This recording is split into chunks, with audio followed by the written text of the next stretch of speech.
সিদরাতুল মুনতাহায় গিয়ে একটা ঘটনা ঘটেছে। ফেরেশতারা একটা মাসালা নিয়ে গন্ডগোল করতেছে, মালায়ে আলার ফেরেশতারা। এই পয়েন্টটা আসতেছে, কিন্তু এই ঘটনাটা সিদরাতুল মুনতাহায় ঘটেছে। তো ফেরেশতারা একজনে কয় না এটা উত্তম, একদল ফেরেশতারা কয় এটা উত্তম। কোথায়? ফেরেশতাদের শেষ বর্ডার সিদরাতুল মুনতাহা। আমার নবী কিন্তু সঠিক উত্তরটা জানে। তা আমার নবী বলে আমি হলো মেহমান, তো রাস্তাঘাটে বেশি কথা বলা আদবের খেলাফ। আমার নবী চুপ করে রইলেন, আগাইতেছে সামনে। ও বাবা, আমার নবী প্রথম পর্দা থেকে চলে গেলেন। আজকে কিছু ওয়াহাবি লামাযাবিরা বলে জিবরাইল আলাইহিস সালাম নবীকে একা কখনোই ছাড়ে না, এটা অপ্রমাণিত। জোরে বলেন না নাউজুবিল্লাহ। তাদের উদ্দেশ্য কি জানেন? তাদের উদ্দেশ্য হচ্ছে আমার নবী আল্লাহকে দেখেছে, এটা যেন অপ্রমাণিত হয়, এটাকে যেন ইনকার অস্বীকার করা যায় কোন রকম নয় সই দিয়ে। ও বাবা, আমি কিতাবের নাম বলে দিচ্ছি, কিতাবটা এখানে আছে। আমি যদি ভুল কথা বলি, কিতাবটার বয়স কত দেখেন। কিতাবের নাম আল মুজামুল আওসাত। হুজুর ঠিক আছে? লেখক হলো ইমাম তাবরানী, ইন্তেকাল 360 হিজরি। 360 হিজরি বুঝেন, এখন 1442, মোটামুটি 1150 বছর আগের ইমাম তাবরানীর লেখা হাদিসের কিতাব আল মুজামুল আওসাত। জোরে কন্যা মারহাবা। এই কিতাবের মধ্যে এসেছে, হাদিস নাম্বার হচ্ছে 6407 নম্বর হাদিস। আমার নবীর সাহাবী হযরত আনাস বলতেছে, জিবরাইলকে যখন নবী একা ছেড়ে দিলেন, জিবরাইল আলাইহিস সালাম তখন বলতেছিলেন, ইয়া রাসূলুল্লাহ, ইয়া হাবিবাল্লাহ, আমার থেকে আল্লাহর আরশে আজিমের যে দূরত্ব, যেই পর্দা, লাউ রাআইতু আদনাহা, আমি যদি প্রথম পর্দার কাছে অগ্রসর হই, তাকাইতে যাই, সামনে যাই, কি হবে জানেননি ইয়া রাসূলুল্লাহ? লাহ তারাকতু, আমি আগুনে জ্বলে বাষ্প হয়ে যাব। জোরে কন্যা সুবহানাল্লাহ। এই একই হাদিস বর্ণনা করেছে আরেকজন সাহাবী হযরতে জুরারা ইবনে আওফা রাদিয়াল্লাহু তাআলা আনহু, আনি নবী সাল্লাল্লাহু আলাইহি সাল্লাম, তিনি আমার নবী থেকে বর্ণনা করেছেন। সে হাদিসটি এসেছে ইমাম বাইহাকির আল আসমাউ সিফাত 2 নম্বর খণ্ড 294 নম্বর পৃষ্ঠা 895 নম্বর হাদিস। তাহলে বোঝা গেল, তিনটা হাদিস থেকে আমরা বুঝতে পারলাম জিবরাইলকে ছাড়াই আমার নবী অগ্রসর হয়েছিলেন। জোরে বলেন ঠিক কি না? আমি কিন্তু শুরুতেই বলেছি, এখন মেরাজ নামে বিশ্বাস করে বহু মৌলবী আছে, ওয়াহাবি বলেন, খারিজি বলেন, লাহাবি বলেন, যা আছে, কিন্তু মেরাজের হাকিকত শুধু তারা অস্বীকার করে। কথা কন না কেন? ঠিক কি না? এবার আসেন, আমার নবী সিদরাতুল মুনতাহার যখন শেষ প্রান্তে চলে গেলেন, বাক সিদরাতুল মুনতাহা শেষ করে 69999টা পর্দা চলে গেলেন, বাকি আছে একটা। জোরে কন না, কয়টা? একটা পর্দা যখন বাকি আছে, একটা পর্দা যখন বাকি আছে, সব পর্দা যখন শেষ, একটা পর্দা যখন বাকি আছে, আমার আল্লাহ তার বন্ধুকে বললেন, কিফ, হে আমার হাবিব, হো আমার বন্ধু, আপনি এখানেই থেমে যান, আপনার রব এই মুহূর্তে আপনার প্রতি দরুদ পড়তেছে। একটু জোরে বলেন না। আমার আল্লাহ তার হাবিবকে বললেন, আপনি অগ্রসর হন, আপনি আমার অগ্রসর হন। কোরআনের ভাষায় কি এসেছে? কোরআনের ভাষায় এসেছে সুম্মা দানা ফাতাদাল্লাহ। কোরআনের ভাষায় এসেছে আমার নবী আল্লাহর নিকটবর্তী হলেন। কোরআনের ভাষায় এসেছে কতটুকু নিকটবর্তী হলেন? সূরা নাজমের 10 নম্বর আয়াতে বলছে ফাকানা কাবা কাউসাইনি আও আদনা, দুই ধনুক। ও বাবা, এরপরে বলছে আও আদনা, তার চেয়ে আরো নিকটে গেলেন। এটা হলো কোরআনের ভাষ্য। তিরমিজি শরীফের ভাষ্য কি জানেননি? যে হাদিসটিকে ইমাম তিরমিজি হাসান সহিহ বলেছে, তো তিরমিজি শরীফের ভাষ্য সাহাবীর নাম আব্দুর রহমান ইবনে আইশ থেকে বর্ণিত, সেখানে এসেছে, ও বাবা, ওই যে মালায়ে আলার সিদরাতুল মুনতাহার ফেরেশতাদের যে বর্ডার, এখানে যে ফেরেশতারা একটা মাসালা নিয়ে তর্ক করছে, আমার আল্লাহ তার বন্ধুকে বলছে, ও বন্ধু, মালায়ে আলার ফেরেশতারা কি মাসালা নিয়ে বিতর্ক করছে? তাকবীর দেন।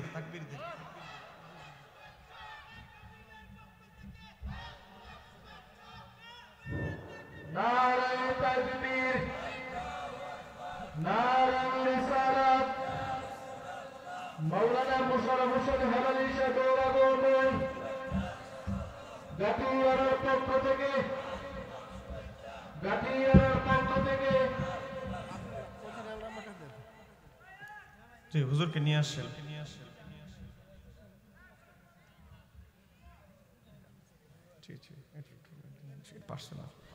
সবাই বলেন মারহাবা। হুজুরকে নিয়ে আসেন। আজকের মাহফিলের সম্মানিত প্রধান আলোচক, আন্তর্জাতিক স্কলার, আমার শ্রদ্ধেয় বড় ভাই আল্লামা মোহাম্মদ মোশাররফ হোসেন হেলালি সাহেব চলে এসেছেন। জোরে বলেন মারহাবা, আরো জোরে বলেন মারহাবা। বাইরে যারা আছেন, আমার বড় ভাইয়ের যারা আশেক আছেন, আর বাইরে না বসে কষ্ট করে প্যান্ডেলে আসেন। এবার আসেন,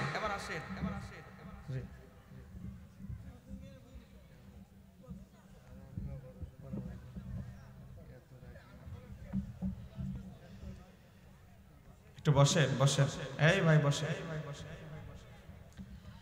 ও বাবা, গভীর ওই যে কথা বলছিলাম, ফেরেশতারা একটা মাসালা নিয়ে বিতর্ক করতেছে। তো এই বিতর্কিত বিষয়টা আমার আল্লাহ তার হাবিবকে বলতেছে, ও আমার হাবিব, মালায় আলার ফেরেশতারা কি নিয়ে বিতর্ক করতেছে? আচ্ছা বলেন, আমার আল্লাহ জানে কি জানে না? আমি কিন্তু ইমাম তিরমিজির হাদিস থেকে বলছি, ইমাম তিরমিজি হাদিসটিকে হাসান সহিহ বলেছে, মেশকাতে মসজিদ অধ্যায়ে এসেছে। এখন ওয়াহাবিদের মতো যদি যুক্তি দেই যে আল্লাহ তো গায়েব জানে, আলিমুল গায়েব, তো আল্লাহ আজকে ওয়াহাবিরা কি যুক্তি দেয়, কোন নবী যদি গায়েব জানতো উহুদের ময়দানে যে ওনার দুইটা দাঁত মোবারক শহীদ দিব, জানি না গেল কেন? কথা কোন বলে কি বলে না? তো এখন আমরা যদি প্রশ্ন করি, মেরাজের রাতে নবীকে যখন আমার আল্লাহ নবীর আল্লাহর দরবারে আমার নবী গেলেন, আমার আল্লাহ প্রশ্ন করলেন, ও আমার হাবিব, মালায় আলা ফেরেশতারা কি মাসালা নিয়ে বিতর্ক করতেছে? আমার নবী কি উত্তর দিয়েছে জানেন? হিকমতে বলতেছে, আল্লাহু আলামু, আমার আল্লাহই তো ভালো জানে। কথা কোন না ঠিক কি না? আমার আল্লাহ জানে কি জানে না, কিন্তু আমার আল্লাহর এরাদা হলো তার হাবিব বলো। ও বাবা, তো একই প্রশ্ন তিনবার করার পরে আমার নবী একই উত্তর যখন দিলেন, তিরমিজির রওয়ায়াতে এসেছে, আমার আল্লাহ তার কুদরতি হাত আমার নবীর বাম দুধের দুই আঙ্গুল নিচে কলবের মধ্যে হাত রাখলেন। মেরাজ থেকে আসার পরে আমার নবী এটাও বলেছেন, আমার আল্লাহর কুদরতি হাতের ছোঁয়া, ঠান্ডা যে শীতলতার অনুভব, আমি সেই শীতলতার অনুভব এখনো অনুভব করছি। চিৎকার দিয়ে বলতে হবে আল্লাহু আকবার। ও বাবা, তারপরে আমার নবী উত্তর দিয়েছেন। এখন আসেন, যেই কথা বলতেছিলাম, তাহলে আমরা আহলে সুন্নাত ওয়াল জামাতের একটা আকীদা, আকীদাটা কি? আকীদা হচ্ছে আমার নবী সশরীরের মেরাজ হয়েছে, চর্ম চোখে আল্লাহকে দেখেছে। এই কথা বলেন ঠিক কি না? এই আকীদা আপনাদের আছে না নাই? এ বাবা, আকীদা শুদ্ধ না করলে, কপাল কালো করলে কোনো লাভ হবে না। আপনি নামে নবীর মেরাজ মানেন, মেরাজের যে হাকিকত, মেরাজের যে ঘটনা বলি, মেরাজে আমার আল্লাহ যে নবীকে কি কি মর্যাদা দিয়েছে এগুলো মানেন না, নামে মাত্র মেরাজ মানেন, তাহলে এটা কি মানা হলো? এটা তো মানা হলো না। এবার আসেন, আজকে দেখেন বলতেছেন নবী আল্লাহকে দেখে নাই, অথচ জগৎ বিখ্যাত হাদিসের কিতাব মুসনাদে আহমদের মধ্যে 2580 নম্বর হাদিস, আন ইবনে আব্বাস রাদিয়াল্লাহু তাআলা আনহুমা ক্বালা ক্বালা রাসূলুল্লাহ সাল্লাল্লাহু আলাইহি ওয়াসাল্লাম, আমার নবী তার নুরানি জবানে বলছে, রুআইতু রাব্বি আযজা ওয়া জাল্লা, আমি আমার রবকে রুআইতু, দুই নয়নের চোখ দ্বারা দেখেছি। জোরে বলেন আল্লাহু আকবার। নবী বলে, আল্লাহরে আমি দেখছি। তাহলে গোটা পৃথিবীর যত মৌলবী একসাথে হইলো কি, আমরা কি নবীর কথা শুনবো না মৌলবীদের কথা? জোরে বলেন কার কথা? এই যে একটু আগে দেখাইলাম, ইমাম জালালউদ্দিন সুয়ুতীর আল খাসায়েসুল কুবরা, এই উনার কিতাব কওমি মাদ্রাসায় পড়ানো হয়। উনার কিতাবের নামে একটা ক্লাসের নাম আছে জালালাইন। এ বাবা, আলিয়া মাদ্রাসায় ফাজিল ক্লাসে উনার কিতাব পড়ানো হয় জালালাইন। আলিয়া মাদ্রাসার তাফসীর বিভাগে ওনার উলুমুল কোরআন বিষয়ক কিতাব আল ইতকান পড়ানো হয়। আহলে হাদিসদের বিশ্ববিদ্যালয় হাদিস ডিপার্টমেন্টে ওনার উসুলে হাদিসের কিতাব তাদরিবুর রাবি পড়ানো হয়। কওমি মাদ্রাসায় আলিয়া, সুন্নি, আহলে হাদিস, শিয়া সকল মাযহাবের জায়গা যাদের কিতাব পড়ানো হয়, তার নাম হচ্ছে ইমাম জালালউদ্দিন সুয়ুতী। সেই ইমাম সুয়ুতী উল্লেখ করতেছেন ওয়াখরাজা বাজ্জার, ইমাম বাজ্জারের বরাতে হাদিস বর্ণনা করছেন। তিনি তাবি কাতাদা থেকে, কাতাদা হযরতে আনাস থেকে, তিনি বলছেন, হযরতে আনাস বলতেছেন, হযরত আনাসকে ছোটখাটো সাহাবী নয়, যিনি আমার নবীর একাধারে 10 বছর খেদমত করেছে, সে হযরতে আনাস বলতেছে, আন্না মুহাম্মাদান সাল্লাল্লাহু আলাইহি ওয়াসাল্লাম, নিশ্চয়ই মুহাম্মদ সাল্লাল্লাহু আলাইহি ওয়াসাল্লাম রা, আরে বাবা এটা অন্তরচক্ষু না, বলতেছে রা, নিজের চর্মচক্ষে দেখেছেন, রা রব্বাহু আযজা ওয়া জাল্লা, তিনি তার রবকে দুই নয়নের চোখ দ্বারা দেখেছেন। ওরে বাবারে, 10 বছর যিনি আমার নবীর হুজুর পানি আগায় দিল, খাদেম খেদমত করলো, সে আনাস বুঝলো না কোনটা সহি আকীদা, নবী আল্লাহকে দেখছে কি দেখছে না।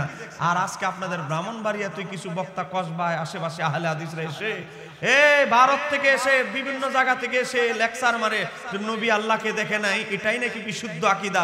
সাহাবী বুঝলো না 10 বছরের খেদমত করে হযরতে আনাস, কোনটা বিশুদ্ধ আকীদা। এই মোল্লা বুঝে গেছে। এমন মৌলবী আছে না নাই? ধরে বলেন আছে না নাই? তারপরে দেখেন, হাদিস দেখাইলাম একটা, আমি আলোচনা শেষ, হাদিস দেখাচ্ছি আরেকটা। দেখেন ইমাম সুয়ুতী তার আল খাসায়েসুল কুবরা কিতাবের প্রথম খণ্ডের পৃষ্ঠা নাম্বার 286, হুজুর ঠিক আছে, 286 নাম্বার পৃষ্ঠা দেখেন। তারপরে 285 নাম্বার পৃষ্ঠা, হাদিস নাম্বার 911, ইমাম তিরমিজি, ইমাম জালালউদ্দিন সুয়ুতী বলতেছে, ওয়াখরাজা আহমদ ইমাম আহমদ হাদিসটি নকল করেছেন কি বিসনাদে সহি সনদে। আজকের মাহফিলের প্রধান আলোচক আল্লামা মোশাররফ হোসেন হেলালি হুজুর আছে, হুজুর যারা দেখতেছে, হুজুর সহি শব্দটা আছে, সহি শব্দটা আছে সহি সনদে। আন ইবনে আব্বাস ক্বালা রাসূলুল্লাহ সাল্লাল্লাহু আলাইহি সাল্লাম, আমার নবী নুরানি জবান ইরশাদ করতেছে, কি ইরশাদ করতেছে? রুআইতু, আমি দেখেছি, রব্বি আজ্জা ওয়া জাল্লা, আমি আমার রবকে রুআইতু, আমার এই দুই নয়নের চোখ দ্বারা দেখেছি। তাহলে আজকে যত মৌলবী আছে, ইজিদি মৌলবীরা কিন্তু আমার নবীর মেরাজ আল্লাহকে দেখা অস্বীকার, যদি একজোট হয়েও বলে আমার নবীকে নবী মেরাজে আল্লাহকে দেখে নাই, তাহলে ইজিদি মৌলবীদের কথা শুনবা না নবীর কথা? যারা বলেন কার কথা? নবীর কথা। আমি সর্বশেষ, আমাকে বিশেষ ছাড়তে বলা হয়েছে, আমি বিশেষ ছেড়ে দিচ্ছি। দেখেন, আজকে আমাদের এই ব্রাহ্মণবাড়ি অঞ্চলে ভাইরাস ঢুকে গেছে, ভাইরাসের নাম হলো আহলে হাদিস। কথা কর না, ঠিক কি না? এই ভাইরাসটা দুই ভাবে ছড়ায়। এক নাম্বার হইলো প্রবাসীদের মাধ্যমে। এরা গেছে সৌদি আরবে লেবারের কাজ করতো, দেশে আইসা হুজুর রে কয় খতিব রে, আরে মিয়া আপনি কি নামাজ পড়েন? নামাজ তুমি আপনার এগুলো হয় না, হ্যাঁ এগুলো কি নামাজ পড়েন? তো কেমনে পড়তে হবে? নামাজ তো পড়তে হবে এমনি। কথা কর না কেন? এই গ্রুপ আছে না নাই? ও বাবা, আমার আল্লাহ, আমি হাফেজ শব্দের আছে সূরা বাকারাতে, আমার আল্লাহ বলতেছে ওয়াকুমু লিল্লাহি কানিতিন, তোমরা নামাজে দাঁড়াও বিনয় সহকারে। আর হে এমনি ভাবে দাঁড়াইছে মানে কুস্তি খেলবো। কথা কর না, ঠিক কি না? বিনয় সহকারে দাঁড়ায় আমরা ডান হাতকে বাম হাতের উপরে রেখে তাহতা সুরাতির নাভির নিচে হাত বেঁধে গাঁটটাকে নিচু করে গোলামের মতো বিনয়ের মতো আমরা দাঁড়াই, যেটা আমার আল্লাহ কোরআনে সূরা বাকারায় বলেছে। ও বাবা, তারপর এখানেই শেষ নয়, এরপরে এখানেই শেষ নয়। এই লামাযাবিদের সাথে আকীদাগতভাবে আমাদের ৯৯টা পার্থক্য। তারা আমার নবীর হায়াতুন নবী মানে না, উসিলাকে শিরিক বলে, হায়াতুন নবীকে শিরিক বলে, তারপরে নবীকে আমাদের মতো মানুষ বলে, মাটির মানুষরে বলে না, নাউজুবিল্লাহ। আর ঈদে মিলাদকে মেলমেগায়েব, এগুলো তো বহু আগেই এরা অবস্থা খারাপ। এতদিন তারা বলেছে জানাজার পরে দোয়া ইবাদত, এখন কি বলে দেখেন আব্দুর রাজ্জাক বিন ইউসুফ তার বইয়ে, ও বাবা ৩১৫ পৃষ্ঠায় লিখতেছে দাফনের পরে মুনাজাত করা যাবে না।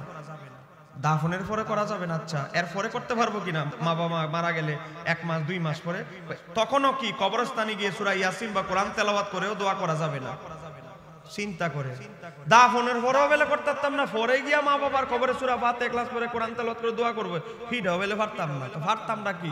দোয়া বেদাত বলতে বলতে কিছুদিন পরে ফতোয়া দিবে একটা, বাকি আছে একটা, কি জানে? কিছুদিন পরে বলবে দোয়া বলতে ইসলামী কিছু নাই। কথা কর না, ঠিক কি না?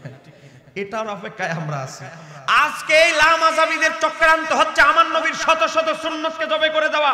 তাদের 3টা মিশন। 1 নাম্বার মিশন হচ্ছে মানুষদেরকে বিভ্রান্ত করা, তাদের মতের বাইরে যারা আছে তাদেরকে অমুসলিম ঘোষণা করা। 2 নাম্বার হচ্ছে আমার নবীর সুন্নতগুলোকে বেদাত প্রতিষ্ঠা করা। প্রতিষ্ঠিত সুন্নত তা আবার যেমন টুপি পরা আমার নবীর সুন্নত। আজকে এই আহলে হাদিস আব্দুর রাজ্জাক বিন ইউসুফ তার বইয়ের রাসূল সাল্লাল্লাহু আলাইহি সাল্লামের সালাত বইয়ের 140 পৃষ্ঠা লেখে রাসূল সাল্লাল্লাহু আলাইহি সাল্লাম টুপি মাথায় দিয়ে সালাত আদায় করতেন, তার কোনো প্রমাণ নেই। একটু জোরে কর না। এই যে টুপি মাথা দিয়েছেন আমাদের হেলালি ভাই আসছে, আমি আসছি, হায় হায় রে, এই হুজুরের মতো আমাদের টুপি মাথার দেওয়া সবটি আড়ি অবশ্যই, কারণ নবীজি জীবনে টুপি পরে নাই। তা আপনারা বলেন এই ফতোয়ার সাথে কি আপনারা একমত? তাদের সর্বশেষ ভয়ঙ্কর ফতোয়া কি জানেন? তাদের মতে আমাদের নামাজ নয়, তাদের নামাজটাই খালি নামাজ। এ দেখেন মুজাফফর বিন মুহসিন, বইয়ের নাম জাল হাদিসের কবলে রাসূলুল্লাহ সালাত, পৃষ্ঠা নাম্বার 28। আমি যদি ভুল কথা বলি, প্রধান বক্তা আছে, লিখতেছে বর্তমান সমাজে, মানে আমরা যারা হানাফি, বর্তমান সমাজে যে সালাত প্রচলিত আছে তা জাল ও জয়ীফ হাদিস ভিত্তিক বানোয়াট সালাত। আর একটু জোরে বলে হেলালি ভাই, বানোয়াট সালাত শব্দটা আছে, বানোয়াট বুঝেন? জয়ীফ হলো তো একটা কথা আছে, আমাদের নামাজ নাকি সব বঙ্গোপসাগরে গেছে গা, আর এরা যে এইভাবে মহিলাদের মতো হাত বাঁধে, এদের নামাজ আরশে আজিমে গেছে গা। তা আপনারা বলেন তাদের সাথে কি একমত? যদি একমত হন, 32 বছর 30 বছর পর্যন্ত যত নামাজ পড়ছেন সব বঙ্গোপসাগরে গেছে, তো এদের সাথে কি কোলাকুলি করার কোনো সুযোগ আছে? দাওয়াত দেওয়ার সুযোগ আছে? সাবধান, এই ফিতনা থেকে সাবধান। আজকের ময়দান থেকে আমি একটা জিনিস আপনাদেরকে আশ্বস্ত করতে চাই, আমি একজন ছোট মানুষ, কোন লামাযহাবী ছেলে যদি বড় গলায় কথা বলে তাকে একটা কথা দাওয়াত দিবেন, তোমার হুজুর যদি এতই বেশি বুঝে তোমাকে দুইটা দাওয়াত, এক নাম্বার দাওয়াত হলো শাহজালাল ইয়ামানির নামাজ আদায় করে পদ্ধতিতে যদি শাহজালাল ইয়ামানির দেখানো ইসলাম শিখে যদি আমরা ভুলে থাকি, তো শাহজালাল ইয়ামানি তো নামাজের মুসল্লা দিয়ে সুরমা নদী পার হয়ে চলে গেছে। তো তোমার হুজুর রে বড় শায়েখ যদি এতই বেশি বুঝে, ওনার একটা নামাজের মুসল্লা দিব, একটা পুকুরের এই পারে দাঁড়া করে দিবে, এই পার থেকে যদি এই পার নামাজের মুসল্লাটা যাইতে পারে, শাহজালাল ইয়ামানির ইসলাম শিখানো ইসলাম বাদ দিয়া তোমার হুজুরের ইসলাম গ্রহণ করব। কথা বলেন, এই চ্যালেঞ্জটা করতে পারবেন? এজরে বলেন পারবেন? নাম্বার 1। নাম্বার 2 হলো এদের শায়েখ যদি আসতে চায়, আমরা ইসলামে তাদের নিরাপত্তার ব্যাপারে আমরা গ্যারান্টি দিব। সে যদি ব্রাহ্মণবাড়িয়ার যে কোনো ভালো একটা জায়গায় বসতে চায় আমরা বসবো। যদি বসতে এতই ভয় পাই তাহলে অনলাইনে বসবো। গোটা বিশ্বের মানুষ দেখবে হানাফিদের নামাজ সঠিক না আহলে হাদিসদের নামাজ সঠিক। এক কথা বলেন ঠিক কিনা? আল্লাহ সুবহানাহু ওয়া তাআলা আমাদেরকে সঠিক বুঝ দান করুক। এখানে আমার লেখা কয়েকটা বই আছে, একটা বই আছে নামাজ শিক্ষা। আমরা যে হানাফি যে হাত বাঁধি আমিন আসতে বলি, এই যে আমরা যে নামাজ পড়ি কালেমা নিয়ে ষড়যন্ত্র করে, কালেমা বলে লা ইলাহা ইল্লাল্লাহর পরে কালেমা নাই।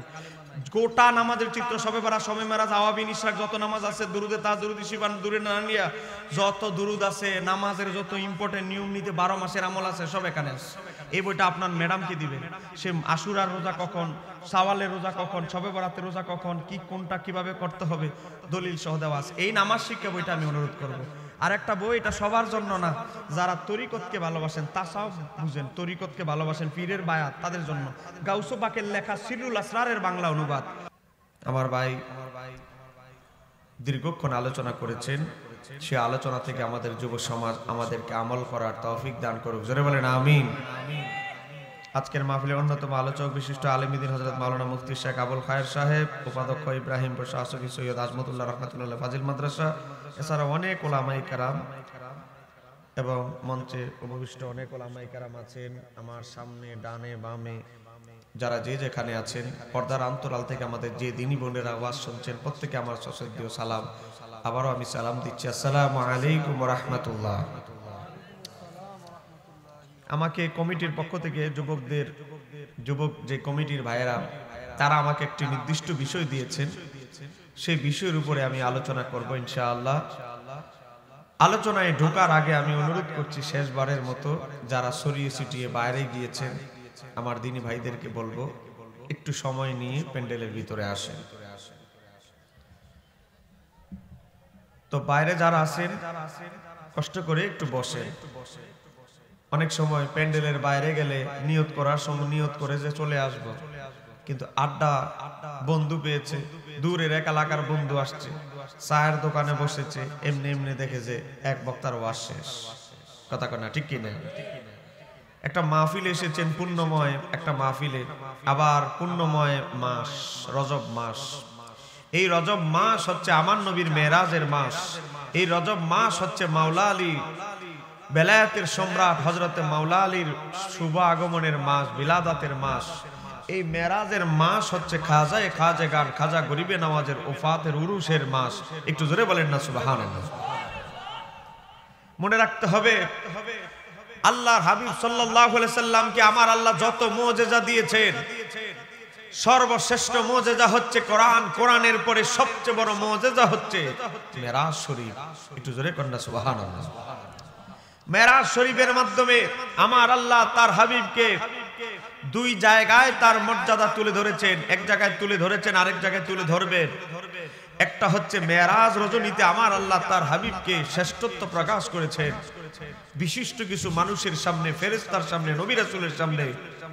আর হাসরের ময়দানে এখানে নবী রাসূলও থাকবে, পাবলিকও থাকবে, জিন জাতিও থাকবে, ফেরেশতা জাতি থাকবে। সবার সামনে আমার আল্লাহ তার হাবিবকে মাকামে মাহমুদে বসিয়ে আল্লাহর প্রথম কাহারিয়াত রূপ প্রকাশ করে আমার আল্লাহ প্রথমে সৃষ্টিকুলের মধ্যে তিনটা গুরুত্বপূর্ণ সৃষ্টি, একটা হচ্ছে ফেরেশতা, 2 নাম্বার হচ্ছে মানুষ, 3 নাম্বার হচ্ছে জিন। এই 3 জাতিকে সামনে রেখে আমার আল্লাহ প্রথম কাহারিয়াত রূপ প্রকাশ করবেন। কাহারিয়াত রূপ প্রকাশ করার পরে সবাই যখন নাফসি নাফসি করবে, নিজেদের চিন্তায় বিভোর থাকবে, ওই মুহূর্তে আমার আল্লাহ মাকামে মাহমুদের সিংহাসনে বসিয়ে আমার আল্লাহ জিন জাতির সামনে, গোটা মানব জাতির সামনে, গোটা ফেরেশতা জাতির সামনে আমার আল্লাহ তুলে ধরবেন আমার আল্লাহ তার বন্ধুকে কতটুকু ভালোবাসেন। চিৎকার দিয়ে বলতে হবে আল্লাহু আকবার। এটা করবেন। অচিরেই হাসরের ময়দানে। আর আরেকটা করে ফেলেছেন, সেটা হলো মেরাজের রাতে। ও বাবা, আমার নবীর মেরাজ হবে আসমানি জগতে, ঊর্ধ্বলোকে উপরে, কিন্তু বাইতুল মুকাদ্দাসে উল্টা যাওয়ার দরকার নাই, যাবে আসমানের পথে। কেন বাইতুল মুকাদ্দাসে যেতে হবে?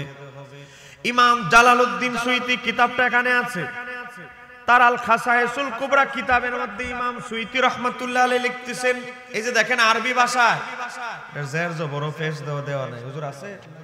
এটা পড়তে হলে মাদ্রাসা, আলিয়া মাদ্রাসায় ভালো করে 17 বছর পড়তে হবে। সেই ইমাম জালালউদ্দিন সুয়ুতী উল্লেখ করছেন, আমার আল্লাহ তার বন্ধুকে ইমামুল মুরসালিন টাইটেল দিয়েছেন। ও বাবা, ইমামুল মুরসালিন টাইটেল পূর্ণতা লাভ করার জন্য আমার আল্লাহ একটা অনুষ্ঠান কায়েমের ব্যবস্থা করলেন। আমার নবী সমস্ত নবী রাসূলদের ইমাম, এটা কেমনে প্রমাণ হবে? এজন্য আমার আল্লাহ এক এক নবী এক এক জায়গায়, ইদ্রিস নবী আসমানে, হযরতে ঈসা নবী, ইদ্রিস নবী জান্নাতে, ঈসা নবী আসমানে, এক এক নবীর মাজার মাকবারা, এক এক নবীর কবর এক এক জায়গা। কিন্তু আমার আল্লাহ এক এক নবীকে এক এক জায়গায় থাকার পরে হুকুম দিয়ে দিলেন, ও ইদ্রিস তুমি জান্নাতে থাকো আর যেখানে থাকো, ও ঈসা তুমি আসমানে থাকো আর যেখানে থাকো, ও ইব্রাহিম তুমি 7 নম্বর আকাশে থাকো আর যেখানে থাকো। আমার হাবিব যাবে বাইতুল মুকাদ্দাসে, আমার হাবিব গিয়ে যেন তোমাদের জন্য অপেক্ষা করতে না হয়। আমার হাবিব বাইতুল মুকাদ্দাসে যাওয়ার আগেই তোমরা গিয়ে অগ্রিম অপেক্ষা করো। চিৎকার দিয়ে বলতে হবে সুবহানাল্লাহ। আপনারা কি বিরক্ত হচ্ছেন নাকি? আপনাদের এলাকা কি 10টা বাজে ওয়াজ শেষ হয়ে যায়? তো আমি শুরুতেই বলছি, আমার যতগুলো কথা বলবো একটা কথাও যদি রেফারেন্স ছাড়া কথা বলি, বাবা আবেগে বিশ্বাস করার দরকার নাই। যত বড় হুজুর নামের আগে আমার যত টাইটেল থাকো, ডক্টরের ডিগ্রি থাকো, আমার কথার সাথে সাথে যদি দলিল না থাকে, এই সাফাবাজি, ডক্টরের ডিগ্রি, এটা সাফাবাজি ছাড়া আর কিছুই হবে না। কথা কর ঠিক কি রে? আমি সংক্ষেপে মেরাজ নিয়ে ওয়াজ করার উদ্দেশ্য নয়, শুধু মেরাজ নিয়ে যে এই রজব মাসে কিছু ষড়যন্ত্রকারী মৌলবী আছে নেমে গেছে আদা জল খেয়ে, শুধু তাদেরকে একটু চিহ্নিত করার জন্য 5-6টা পয়েন্ট বলবো। আপনারা আসুন তো ইনশাআল্লাহ। কে কে চলে যাবেন হাত তুলে দেখায় দেন। আবেগে দোষ নাই, চলে কিন্তু যাবে না, এটা আবেগে হয়ে গেছে। আমাদের অনেক জায়গায় আমরা আবেগে হুজুর সিলেক্ট করি, কথা কোনা ঠিক কিনা? আজকে আপনারা যোগ্য আলেম দাওয়াত দিয়েছেন, আবেগে আমরা হুজুর সিলেক্ট করি। আমাদের কুমিল্লা অঞ্চলে আগের যুগে দেখবেন, এই যে বাপ চাচারা যারা বয়স্ক মানুষ, 30 বছর আগে যিনি ইমাম তিনি মুয়াজ্জিন তিনি খতিব, এক বেচারাই 3 দায়িত্ব। ছুটিতে গেলে হুজুর পাওয়া যাইতো না, আজ থেকে 30 বছর আগের কথা বলছি। এখন তো আলহামদুলিল্লাহ প্রত্যেক এলাকা হাফেজে কোরআন পাওয়া যায়, তারা ছুটিতে আসে, বেড়াইতে আসে। হুজুর চলে গেলে ছুটিতে ইমামতির লোক পাওয়া যাইতো না, এমন একটা সময় ছিল। মসজিদ গুলো ছিল টিনের মসজিদ, এখনের মতো ভিআইপি না। হুজুর চলে গেছে রমজানের ঈদের, ঈদুল ফিতরের ছুটিতে। সভাপতি, ক্যাশিয়ার, সেক্রেটারি লাগছে গুতাগুতি। সভাপতিকে আমি নামাজ পড়াবো, আমার সূরাটি সুন্দর আছে, শুদ্ধ আছে। সেক্রেটারিকে আমি কি তোমার তো কম জানি সূরা? সভাপতি, সেক্রেটারি, ক্যাশিয়ার লাগছে গুতাগুতি। মুসল্লি দেখো তোমরা গুতাগুতি লয়ে তাও, তোমাদের একজনের পিছনে নামাজ পড়তাম না। আমরা নতুন হুজুর খুঁজবো। বাজারের মসজিদ তো উকি ঝুঁকি মারতেছে, একটা ছোটখাটো হুজুর যদি পাওয়া যায় ইমামতিরা যেন চলে। দেখতেছে এক বেকুব মানুষ, ব্রাহ্মণবাড়িয়া বেকল মানুষকে, বোকা মানুষকে কি বলে? বোকা। কি কোন ব্রাহ্মণবাড়িয়ার মানুষ এত শুদ্ধ ভাষা কবে থেকে কথা বলে? আঞ্চলিক ভাষায় কি বলে? বেকুব। অরিজিনালটা কোন? বোকা তো বই পুস্তকের ভাষা। আমার জেলা কিন্তু কুমিল্লা, আমরা যে শুদ্ধ পুরা বলি এটা কোনো কথা না। প্রত্যেক এলাকার কিছু আঞ্চলিক ভাষা থাকে কি থাকে না, এটা তাদের ঐতিহ্য, এটা ছোট করে দেখার কিছু না। দেখেন বেকুব এক লোক, তার ভাই তাকে সৌদি আরব, বাইরে সিডি পাঠাইছে, ভাই তুমি তো সৌদি আরব থাকো, আমার জন্য 2টা জুব্বা পাঠাইও। শুনছি সৌদি আরবের মানুষ বড় বড় জুব্বা পরে, শেখরা, বড় বড় লোকরা। বায়ে তো সিটি ভাইয়া বলে, আরে বাবা আমার বায়ে ঘড়ি চায় না, আংটি চায় না, কত কিছু আছে, 2টা জুব্বা হই দিছে, 2 বড় জুব্বা পাঠাই দিছে। জুব্বা ভাই এসে ঈদের দিন জুব্বা পরে ঘুরতেছে। মুসল্লিকে এতক্ষণ তো ছোট হুজুর খুঁজতেছি, আল্লাহতে বড় হুজুর পাঠাই দিছে। আরে আপনি এতক্ষণ কোথায় ছিলেন? আপনারই তো আমি খুঁজতেছি, আপনাদেরকে আপনারই তো খুঁজতেছি আমরা। বেচারা কয় জুব্বা পরি আজকে মুসিবতে পড়ে গেলাম। হ্যাঁ, জুব্বা না পড়তাম এতই ভালো ছিল। কেমনে করে ইমামতি, হ্যাঁ কিভাবে শুরু করে কি করে সে তো কিছুই বুঝতেছে না। সে যত চায় বাঁচতে, মুসল্লিরা কয় দেখছো আমাদের সভাপতি কেশিয়ার সেক্রেটারি নামাজের ইমামতির জন্য কত পাগল, আর কি বুজুর্গ হুজুর ইমামতি করতে চায় না। এই হুজুর ভাগ্য গুণে হয়েছে, হুজুর ছাড়া যাবে না আজকে। বেচারা যত চায় ছুটতে, মুসল্লি তত আর আঁকড়ায় ধরে। ও বাবা, কোন রকম বেচারা অজুহাত দেখাইতেছে যে আমার তো অজু নাই। অজু নাই রে, কোনো সমস্যা হইলো টিউবওয়েল তো আছে। হ্যাঁ, ঠেলতে ঠেলতে পিছন থেকে হুজুর আসেন আসেন, ঠেলতে ঠেলতে টিউবওয়েলের কাছে নিয়ে গেছে। আরেকজনে চাপ দিতেছে, আরেকজনে হাত পা ঢলতেছে। হুজুর আপনি টেনশন করিয়েন না, আমরা আছি খাদেম হিসাবে। ভাগ্য গুণে এত বড় হুজুর পাইছি। ও বাবা, বেচারা হুজুর পরে আর মসজিদে ঢুকতেছে না, কাঁপতেছে, কেমনে ইমামতি করবে। একজনে ঢেলতে ঢেলতে মসজিদের ভিতরে ঢুকাইলিস, আরেকজনে ধাক্কা একটা দিয়ে মেহরাবের পাশে বাড়াই দিস। বেচারা যে ইকামত যে দিতে হবে ভয়, এটাও ভুলে গেছে। ইকামত সারাই আল্লাহু আকবার, মুসল্লি কই ইকামত দিয়ে দিলাম না। হ্যাঁ, হুজুর দি নামাজ শুরু করে দিছে। ওই যে আমাদের কিছু আবেগী মুসল্লি আছে, জুব্বার কপালে কালো দাগ দেখলে আর জুব্বা যদি একটা বড় দেয়, তসবি যদি একটা আরে তসবি পরে, আরে বাবারে এই হুজুর করতে আইলো রে। রাজশাহীতে এই হুজুর আমার এলাকায় এসে বসছে, তাবলিগ জামাতের হুজুর। আমরা যে জুব্বা দেখে পাগল হয়ে যাই। তো কিছু হুজুর বলতেছে কি জানেন, কিছু মুসল্লি বলে আরে বাবা আমাদের দাতিয়ারা গ্রামের হুজুর তো দাওয়াত খাবে, হুজুর দাওয়াতের পাগল, উনি কি এত মাসালা জানে? বড় হুজুর নামাজ পড়ে ইকামত লাগে না। জোরে কোন নাউজুবিল্লাহ। বেচারা নামাজে দাঁড়াইছে, আল্লাহু আকবার, নামাজে দাঁড়াইছে, রুকুতে গেছে, এক রুকু 20 মিনিট, এক সেজদা কি আধা ঘন্টা। মুসল্লিকে দেখছো নি, যত বড় হুজুর তত বড় সেজদা। আর আমাদের গাটিয়ারা গ্রামের হুজুর তাড়াতাড়ি দাওয়াত খাওয়ার জন্য খতমের 3 মিনিটে নামাজ শেষ, আর হুজুরের এক সেজদা আধা ঘন্টা। আরে বাবা, ভাগ্য গুণে হুজুর পাইছি। প্রথম রাকাত শেষ হইতে হইতে দেখে মাগরিবের ওয়াক্ত আগায় যাইতেছে। প্রথম রাকাত শেষ, দ্বিতীয় রাকাতে প্রথম সেজদা গেছে, দ্বিতীয় সেজদার মাথা উঠায় না। মুসল্লিকে হুজুর কি মরে গেল না জিন্দা আছে? প্রথম সেজদা আধা ঘন্টা শেষ হলো, দ্বিতীয় সেজদা দিয়ে আধা ঘন্টার উপরেও শেষ হয় না। কিছু কোয়ালিটির মুসল্লি দেখবেন আমাদের সমাজে নামাজে দাঁড়ায় কি করে জানে, ডাইনে চায়, বামে চায়, উপরে চায়, কে কি করে। এই কথা কোন এমন লোক আছে না নাই? আপনাদের গাটিয়ারা আছে? সাবধান। আমার নবী বলেছে কেউ যদি নামাজে ডানে বামে এদিক সেদিক চায়, ইমাম তাবরানী কিতাবের নাম আল মুআজামুল আওসাত, কিতাবটা এখানে আছে। হযরতে জাবের থেকে বর্ণিত, আমার নবী বলছে কেউ যদি নামাজে এদিকে উকি ঝুঁকি মারে, এদিক সেদিক তাকায়, চিল যেমনি ভাবে মুরগির বাচ্চাগুলো ছৌ মেরে নিয়ে যায়, শয়তান তার থেকে নামাজের যে সওয়াবটা সেটা ছিনিয়ে নিয়ে যায়। এজন্য আমরা অনেকেই নামাজে ঝুঁকি আসি সওয়াব শূন্য অবস্থায়, এজন্য সাবধান।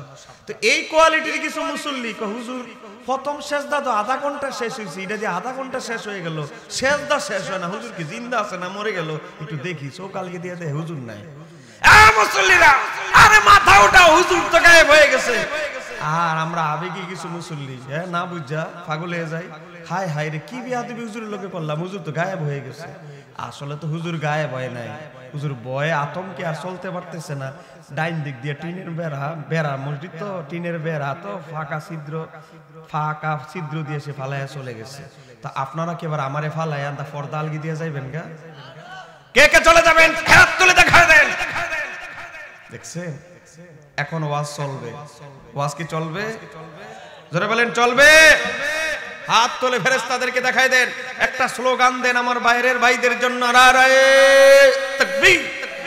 দুই হাত তুলে দেখাই দেন, নারায়ে তাকবীর, নারায়ে রিসালাত, আহলে সুন্নাত ওয়াল জামাত, পবিত্র মিরাজুন নবী। ও আমার বাবারা ভাইয়েরা, আমার আল্লাহ তার বন্ধুকে ডাইরেক্ট আসমানে নিতে পারতেন, কিন্তু আমার আল্লাহ কোথায় নিলেন? বাইতুল মুকাদ্দাসে। কেন বাইতুল মুকাদ্দাসে নিলেন? আমার নবীর একটা টাইটেল, উপাধি হলো, লকব হলো ইমামুল মুরসালিন, সমস্ত নবী রাসূলদের ইমাম। ও বাবা, আমার নবী যদি সমস্ত নবী রাসূলদের একবারও ইমামতি না করেন, তাহলে তো এই টাইটেল পরিপূর্ণতা লাভ করবে না। তো এজন্য আমার আল্লাহ আদম নবীকে বললেন, ঈসা নবী, আদম নবী থেকে শুরু করে ঈসা নবী পর্যন্ত প্রত্যেক নবীদেরকে বললেন, তোমরা যে যেখানেই থাকো আমার হাবিব যেন গিয়ে মসজিদে আকসায় অপেক্ষা করতে না হয়, তোমরা বরং আমার হাবিবের জন্য অপেক্ষা করো। জোরে বলেন আল্লাহু আকবার। এবার আসেন মেরাজ নিয়ে কয়েকটা পয়েন্ট আমি বলে যাচ্ছি, 6টা পয়েন্ট। 1 নম্বর পয়েন্ট হলো আমাদের কিছু লামাযহাবী আহলে হাদিস ভাইরা আজকে বলছে আমার নবীর মেরাজ হয়েছে স্বপ্নে। ধরে কোন নাউজুবিল্লাহ। তো তারা বলে এটা একটা স্বপ্নের আশ্চর্যজনক ঘটনা নবীর সাথে ঘটেছে। ও বাবা, কোরআন বলে নবীর মেরাজ হয়েছে জাগ্রত অবস্থায় সশরীরে। তো কোরআন কোথায় বলে? আপনি যদি সূরা বনী ইসরাইলের 1 নম্বর আয়াতে যান, ও বাবা কোরআনুল কারীমে সূরা বনী ইসরাইলের 1 নম্বর আয়াতের 15 নম্বর পারার প্রথম পৃষ্ঠা আমার আল্লাহ বলছে সুবহানাল্লাযী ইয়াসরা বিআবদিহি। ও বাবা, এখানে আমার আল্লাহ বিআবদিহি শব্দ ব্যবহার করেছেন। তো বিআবদিহি মানে বান্দা। বান্দা মানে কি? তো বান্দা মানে হলো যার রূহ এবং দেহ একসাথে আছে, সমন্বয় সাধিত হয়, তাকেই বলা হয় বান্দা। ও বাবা, আমরা যারা বিবাহ শাদী করেছি অথবা বিবাহ শাদী যারা করি নাই, আমাদের আওলাদ নাতিগণ যারা এখনো পৃথিবীতে আসে নাই, আসবে, তারা আছে আলমে আর হয় রূহের জগতে, তাদেরকে এখনো বান্দা বলা হবে না। কেন বান্দা বলা হবে না? তার কারণ হচ্ছে তারা শুধু রূহটা আলাদা, দেহ এখনো সৃষ্টি হয় নাই। তো বান্দা কখন বলা হবে? মা বাবার শুক্রাণু ডিম্বাণু যখন আমাদের মায়ের রেহেমে 40 দিন থাকবে, তারপরে রক্তপিণ্ড হবে, 40 দিন পরে গোস্তের টুকরা হবে, 40 দিন পরে মানব আকৃতির একটা দেহ তৈরি হবে, এর 40 দিন পরে রূহ দেহ হবে। ও বাবা, সিস্টেম অনুসারে যখন আমরা মায়ের গর্ভে জীবিত হব, আমাদেরকে একটা দেহ গঠন করে রূহ দেওয়া হবে। তারপরে জীবিত অবস্থায় যখন আমরা পৃথিবীতে ভূমিষ্ঠ হব, ভূমিষ্ঠ হয়ে যখন চিৎকার দিব, ও বাবা, তখন বলা হবে বান্দা। তাহলে আমার আল্লাহ বিআবদিহি শব্দ উল্লেখ করে বুঝাই দিলেন বিশ্ববাসীকে। ও বিশ্বের মানুষেরা, মুসলমানরা, ইহুদিরা, নাসারারা সবাই জেনে নাও, আমি আমার বন্ধুকে মেরাজ করেছি সশরীরে। চিৎকার দিয়ে বলতে হবে সুবহানাল্লাহ। তাহলে কোরআন থেকে যদি আমরা দলিল পাই, কোন হুজুর থেকে দলিল নেওয়ার দরকার আছে? জোরে বলেন, কোন দরকার আছে? এবার আসেন 2 নাম্বার বাটপারি করবে। কই কি? মেরাজ কোন মাসে হয়েছে, কত তারিখ হয়েছে, এটা নিয়ে বহু গন্ডগোল আছে। কি গন্ডগোল? নবীর মেরাজ রজব মাসে, কেউ কিছু মুহররম মাসে, কেউ দেখতে পাচ্ছি আল্লাহর নবী মুসা ওয়া হুয়া কায়িমুন ইউসাল্লি ফি কবরিহি, মুসা নবী তার মাজারে দাঁড়ায়া নামাজ পড়তেছে। তাহলে এখান থেকে আমরা একটা জিনিস বুঝলাম, মুসা নবীর ইন্তেকাল হওয়ার পরে, রূহ কবজ করার পরেও আমার আল্লাহ তার দেহের ভিতরে রূহ ফেরত দিয়েছেন। এর কারণে তিনি জিন্দা নবী। আমরা বিশ্বাস করি সমস্ত নবীরা জীবিত। এই থেকে আমরা একটা জিনিস শিখলাম, মুসা নবীকে দাঁড়ায় নামাজ পড়া অবস্থায় দেখে একটা জিনিস শিখলাম যে সমস্ত নবীরা জীবিত। জোরে কোন ঠিক কিনা? জোরে বলেন ঠিক কিনা? ও বাবা, আমরা বিশ্বাস করি আমার নবী হায়াতুন নবী। সমস্ত আম্বিয়া কেরাম তারা তাদের মাজারে কবরে জীবিত। তো এই মেরাজ থেকে আমরা এটা শিখলাম, আকীদা বাস্তবতার আলোকে শিখলাম। তারপরে দেখেন সহিহ মুসলিমের এটা 2375 নম্বর হাদিস, কিতাবুল ফাজাইল। তারপরে আমার নবী যখন বাইতুল মুকাদ্দাসে গেলেন, হাদিসে মেরাজ লম্বা হাদিসের মধ্যে এসেছে কি জানেননি? যেই মুসা নবীকে তার মাজারে দেখলেন নামাজে দাঁড়ায়া নামাজ পড়তেছে, আমার নবী গিয়ে দেখেন মুসা নবী প্রথম কাতারে আমার নবীর পিছনে মুক্তাদি হওয়ার জন্য অপেক্ষা করতেছে। তাহলে মুসা নবীকে মেরাজের এক রাতে কয় জায়গায় দেখলেন? জোরে কোন কয় জায়গা? কবরেও দেখলেন, গিয়ে দেখে বাইতুল মুকাদ্দাসে আস। তারপরে কি হলো জানেন? এটা সহিহ মুসলিমের 162 নম্বর হাদিস। আবার আমার নবী যখন 6 নম্বর আকাশে গেলেন, গিয়ে দেখে যেই মুসা নবীকে ওনার কবরে দেখলো, বাইতুল মুকাদ্দাসে দেখলো, সেই মুসা আলাইহিস সালাম 6 নম্বর আকাশে আমার নবীকে মারহাবা বলার জন্য অপেক্ষা করতেছে। চিৎকার দিয়ে বলতে হবে আল্লাহু আকবার। তাহলে মুসা আলাইহিস সালামকে এক রাতে কয় জায়গায় দেখলেন? জোরে বলেন, কয় জায়গায়? তাহলে আপনারা বলেন মুসা আলাইহিস সালাম কি 3 জন না 1 জন? তো ওয়াহাবি হুজুররা কি জবাব দিব? ওয়াহাবি হুজুরে লই এনে হবে। একই টাইমে একই রাতে মুসা নবী ওনার কবরে আছে, যেহেতু কবরে দাফন করা হয়েছে, কবর অবশ্যই আছে। আবার বাইতুল মুকাদ্দাসে আছে সহিহ মুসলিমের 162 নম্বর হাদিস, আবার 6 নম্বর আকাশে গিয়ে দেখা হয়েছে। এই হুজুররাই তো ওয়াজ করে প্রথমে 50 ওয়াক্ত নামাজ ফরজ হয়েছিল, মুসা নবী এই নবীকে বলতেছে আপনি আল্লাহর কাছে যান কমায় আনেন উম্মতের জন্য, এই ওয়াজ তো তারাই করে। তাহলে মুসা নবীর কবর তো আর 6 নম্বর আকাশে না, জমিনে পৃথিবীতে, তো জমিনেও কবরেও নিয়ে আসে। বাইতুল মুকাদ্দাসও একই টাইমে আবার মুহূর্তের মধ্যে চলে যাইতে পারে, আবার 6 নম্বর আকাশেও যাইতে পারে। ওরে বাবা, ইহুদিদের নবী মুসা নবী একই সময় 3 জায়গায় উপস্থিত হয়ে যেতে পারে, কিন্তু ইসলাম ধর্মের নবী আমাদের নবী এতই দুর্বল যে আমাদের নবী মরে গেছে, কবরের বাউন্ডারির বাইরে আর কোথাও যাইতে পারে না। এই কথা যারা বলবে মনে রাখবেন এরা ইসরায়েলের দালাল ছাড়া আর কিছু নয়। চিৎকার দিয়ে বলতে হবে ঠিক কিনা? পারলে আমার দলিলগুলো খণ্ডন করো, আমি তো হাদিস নাম্বার সহ বলে দিচ্ছি বুখারী মুসলিম থেকে। যদি না থাকে বুখারী মুসলিম নিয়ে আসো, না হলে বুখারী মুসলিম আনতে হবে না। তোমার মোবাইলটা দাও আর ইন্টারনেটটা চালু করে আমি গুগল থেকে নামায় তোমাকে দেখাই দিব। কারণ তথ্য প্রযুক্তির যুগে বাটপারি চলবে, তথ্য প্রযুক্তির যুগে বাটপারি এত সহজ না বাবা। সমস্ত কিতাব পিডিএফ আছে এখন গুগলের মধ্যে, সমস্ত হাদিসের কিতাব 275টা হাদিসের কিতাব আছে, 275টা সমস্ত হাদিসের কিতাব অনলাইনে গুগলে আছে, সমস্ত কিতাব। আপনি টাকা নাই কিনতে পারতেছেন না, মোবাইলে পড়তে পারবেন, সুযোগ করে দিচ্ছে তথ্য প্রযুক্তি। বাবা গভীর মনোযোগ। আপনারা কি বিরক্ত হচ্ছেন না তো? আমি কি আর ঘন্টা 1 ঘন্টা যাইতে পারবো সামনে? গভীর মনোযোগ। বাইরে যারা আছেন মাশাআল্লাহ মাশাআল্লাহ, মহিলা প্যান্ডেলের একটা বৈশিষ্ট্য কি জানেন? মহিলারা একবার আসলে মোনাজাত না দিয়া যাইতে চায় না। কথা কন না কি? মহিলাগুলা গিয়া কি আপনাকে মায়া নাই না? আপনাকে ফাঁক করে খাওয়ায় না?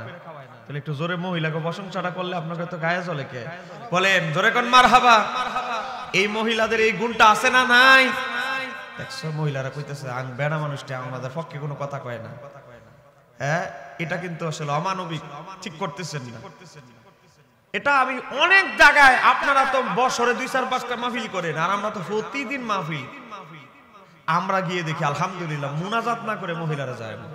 পুরুষ তবারকের সময় হয়, অনেক সময় পাওয়া যায় না, কিন্তু মহিলাদেরকে তবারক না দিলেও প্যান্ডেল হাউসফুল ভরপুর থাকে। তাদের উদ্দেশ্য যে আমরা তো দূর দূরান্তে ওয়াজে যাইতে পারি না, অন্তত এলাকার মাহফিলটা হাতছাড়া করব না।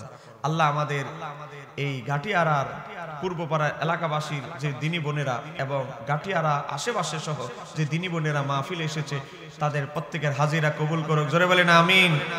মেরাজে মহিলাদের অনেক কিছু শিকার আছে, যেরকম আছে না নাই? আস সেই জায়গায় এখনো যাই নাই, একটু যাচ্ছি। গভীর মনোযোগ আমার বাবারা ভাইয়েরা। তাহলে আমার নবী বাইতুল মুকাদ্দাসে গিয়ে দেখেন, সহিহ বুখারীর হাদিস, মিশকাতের 5866, মুসলিমের 172, ইমাম নাসাঈর সুনানুল কুবরার 11416 নম্বর হাদিস। আমার নবী বলছে, হযরত আবু হুরায়রা থেকে বর্ণিত, ওয়াকাদ রাআইতুনি ফি জামাতিল মিনাল আম্বিয়াই, আমি যখন বাইতুল মুকাদ্দাসে গেলাম, বিশাল বড় একটা জামাত দল, আমি তাদেরকে হিসাব করি নাই, গনে গনে, হিসাবের তো সময় নাই, আমার তো আসমানে যেতে হবে। আমি দেখলাম বাইতুল মুকাদ্দাসের আশেপাশে সহ ভরে গেছে বিশাল বড় একটা নবীদের জামাত, আমার পিছনে মুক্তাদি হওয়ার জন্য এসে গিয়েছে। আল্লাহু আকবার। ইমাম উত্তম না মুসল্লি উত্তম? কিও ইমাম উত্তম না মুসল্লি উত্তম? তাহলে আমার নবী সমস্ত নবীদের ইমামতি করে, ইব্রাহিম নবীও আছে, মুসা নবীও আছে, ঈসা নবীও আছে, তাদের ইমামতি করে আমার নবীকে আমার আল্লাহ সর্বশ্রেষ্ঠ মাখলুক, সর্বশ্রেষ্ঠ নবী উপাধি দিলেন। জোরে কোন আল্লাহু আকবার। এবার আসেন আমার নবী আল্লাহর মেহমান, ইমামতি যখন শেষ করা হলো, আমার নবী তো এখন আল্লাহর মেহমান, টোটাল দায়িত্ব আমার আল্লাহ সুবহানাহু ওয়া তাআলা। আমার আল্লাহ বলেন, জিব্রাইল আমার বন্ধু তো আমার মেহমান, তো মেহমানকে তো মেহমানদারি করতে হবে, তুমি মেহমানদারি করো। ও বাবা, মেহমানদারির মধ্যেও কত হাকিকত লুকায়িত আছে। ও বাবা, নবীর জন্য মেহমানদারি করা হলো, সেখানে পরিবেশন করা হলো 2টা খাবার, একটা হলো মদ শরাব আর একটা হলো দুধ। আমার নবীকে ইখতিয়ার দেওয়া হলো, স্বাধীনতা দেওয়া হলো, ওগো আল্লাহর হাবিব আপনি 2টা থেকে যে কোনো একটা বাছাই করেন, আপনাকে স্বাধীনতা দেওয়া হলো। এটা থেকেও আমার নবীর ইলমে গায়েব প্রমাণিত। আমার নবী জানেন আমি যদি এখন মদ গ্রহণ করি, তাহলে আমার উম্মত, অধিকাংশ উম্মত মদে আসক্ত হয়ে যাবে, মদের আসক্ত হয়ে গেলে আমার উম্মত ধ্বংস হয়ে যাবে। এজন্য আমার নবী মদ তখন ইসলামে হারাম হয় নাই, তো মদ গ্রহণ না করে গ্রহণ করলেন দুধ। দুধ যখন গ্রহণ করলেন, জিব্রাইল আলাইহিস সালাম বলতে লাগলেন, ওয়ালাউ শারিবতাল খামরা, ও আল্লাহর হাবিব, আপনি যদি শরাবকে গ্রহণ করতেন, আপনি যদি শরাব পান করতেন কি হতো জানেননি? আমার নবী তো জানে, তারপরে জিব্রাইল থেকে শুনতেছে। তো আমার নবীকে বলতেছে, ওয়ালাউ শারিবতাল খামরা, আপনি যদি মদ খাইতেন, মদকে এখন গ্রহণ করতেন, কই কি হতো?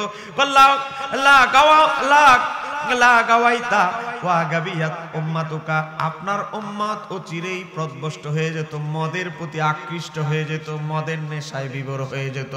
তো আপনি দুধ গ্রহণ করার মাধ্যমে আমার আল্লাহ আপনার উম্মতের সিংহভাগ অধিকাংশ লোক কখনোই মদে আসক্ত হবে না। আপনি দুধ গ্রহণ করার মাধ্যমে আমার আল্লাহ আপনার উম্মতকে বাঁচিয়ে দিয়েছে। জির বলেন না সুবহানাল্লাহ।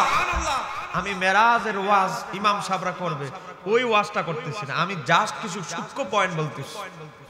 একটু যদি মনোযোগ দিয়ে শোনেন, যারা চলে গেছে এরা তো এগুলো শুনতে পারবে না, আপনারা যারা এসেছেন আপনারা একটু গভীর মনোযোগ দিয়ে শোনেন।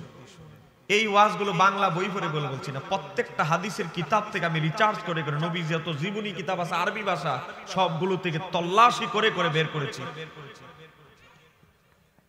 তল্লাশি করে বের করে এগুলো বলতেছি। আমি যদি পুরা মেরাজের নোটটা আপনাদেরকে বলি, যেই নোটগুলো করবো এগুলো আশেপাশে কোনো মাহফিল হবে না, আমি চ্যালেঞ্জ করে বলতে পারি, কারণ এগুলো আমি তল্লাশি করে উদুল সন্ধান করে বের করেছি। কারণ আমি পেশা একজন গবেষক, লেখক, আমাদের কাজ নতুন নতুন দলিল তথ্য অনুসন্ধান করে বের করা। যেরকম না মারহাবা। এবার আসেন গভীর মনোযোগ। তো আমার নবী দুধ পান করার পরে আসমানে উঠলেন বোরাকে। আমি শুধু টেনে টেনে মূল কথাগুলো বলে যাচ্ছি। বোরাকে যখন উঠলেন, তিনজন লোক নবীকে ডাক দিলেন। এখন কয়জন? জোরে বলেন কয়জন? তিনজন লোক। এক নম্বরে যখন ডাক দিলেন, প্রথম লোক কান্নার আওয়াজে এমন ভাবে নাটক করে ডাক দিলেন, আমার নবীকে জিবরাইল আলাইহিস সালাম গুতাইতেছে। আপনি ডাক দিয়ে তার ডাকে সাড়া দিবেন না, সাবধান, আপনি সামনের দিকে তাকান। নবীজি তার ডাকে সাড়া দিলেন না। দুই নাম্বার একজন বৃদ্ধা মহিলা, চুলগুলো পেকে গেছে, একেবারে চুল পেকে এভাবে ঝুলে আসছে। তো বৃদ্ধা বুড়ি একজন মহিলা নবীকে সালাম দিলেন। তা আমার নবীকে বললেন, জিবরাইল, ইয়া রাসূলুল্লাহ, আপনি তার সালামের জবাব দেন। নবীজি সালামের জবাব দিলেন। দেওয়ার পরে এরপরে একদল লোক থেকে একটা আওয়াজ ভেসে আসতে লাগলো। কি আওয়াজটা দেখেন। ইমাম বাইহাকি তার দালাইলুন নবুওয়াতের খণ্ড নাম্বার 2 পৃষ্ঠা নাম্বার 362, দারুল কুতুব ইলমিয়া বৈরুতের ছাপ, হযরতে আনাস থেকে বর্ণিত। দেখেন নবীদের আকীদা কি, রাসূলদের আকীদা কি, সুন্নিদের আকীদা কি। তখন একটা দল লোক বলতে লাগলো, ফাকালু, তারা বলতে লাগলো, আসসালামু আলাইকা ইয়া আউয়ালু, হে গোটা সৃষ্টি জগতের প্রথম আপনাকে সালাম। জোরে কন্যা আপনাকে রাগ করছেন আমার উপরে? বলতেছে আসসালামু আলাইকা ইয়া আউয়ালু। এটা আমি ইমাম বাইহাকির দালাইলুন নবুওয়াতের গোটা মেরাজের চ্যাপ্টারটা আমি পড়েছি। তিনি কি তত্ত্ব এনেছেন। ইমাম আবু নাঈম ইসমানির দালাইলুন নবুওয়াতের পুরো চ্যাপ্টার পড়েছি। ইমাম সুয়ুতির আল খাসায়েসুল কুবরার মেরাজের চ্যাপ্টার পড়েছি। ইমাম ইবনু সালিহি সামির সবলুল হুদা ওয়ার রাশাদের চ্যাপ্টার পড়েছি। ইমাম কাস্তালানির আল মাওয়াহিবুল লাদুনিয়ার 3 নম্বর খণ্ডের পঞ্চম মাকাসাদ মেরাজের চ্যাপ্টার পড়েছি। আল্লামা বুরহানুদ্দিন হালাবি সিরাতে হালবিয়ার মেরাজের চ্যাপ্টার পড়েছি। ইমাম কাজী আইয়াজের শিফা শরীফের মেরাজের চ্যাপ্টার পড়েছি। প্রায় 29টা নবীর সিরাত জীবনের কিতাব দেখে আমি মেরাজের ওয়াজগুলো, আমি কথাগুলো নোট করেছি। জোরে কন্যা মারহাবা। এবার আসেন, ও বাবা, আমার নবীকে সালাম দিতেছে। কেমন সালাম জানেন? বলা হচ্ছে আসসালামু আলাইকা ইয়া আউয়ালু, এই গোটা সৃষ্টি জগতের প্রথম আপনাকে সালাম। তারপরে বলছে আসসালামু আলাইকা ইয়া আখিরু, আসসালামু আলাইকা ইয়া হাশিরু। জোরে কন্যা সুবহানাল্লাহ। ফাকালা লাহু জিবরাইল, তখন জিবরাইল আলাইহিস সালাম বলতে লাগলেন, আর দুদিস সালামা, হে আল্লাহর হাবিব, আপনি তাদের সালামের জবাব দেন। ও বাবা, আমার নবীকে জিবরাইল বলতেছে, ও আল্লাহর হাবিব, আপনি তাদের সালামের জবাব দেন। ফারাদ্দাস সালাম, আমার নবী তাদের সালামের জবাব দিলেন। জোরে কন্যা সুবহানাল্লাহ। তা আমার নবী প্রথম আকাশের কাছাকাছি গেটের পাশে দাঁড়াইলেন। দাঁড়ানোর পরে আমার নবী জিব্রাইলকে সওয়াল করতেছে, একজন মানুষ আমাকে ক্রন্দনরত অবস্থায় একটা মানুষ আমাকে সালাম দিল, আপনি গুতা দিয়ে বললেন তার সালামের যেন জবাব না দেই।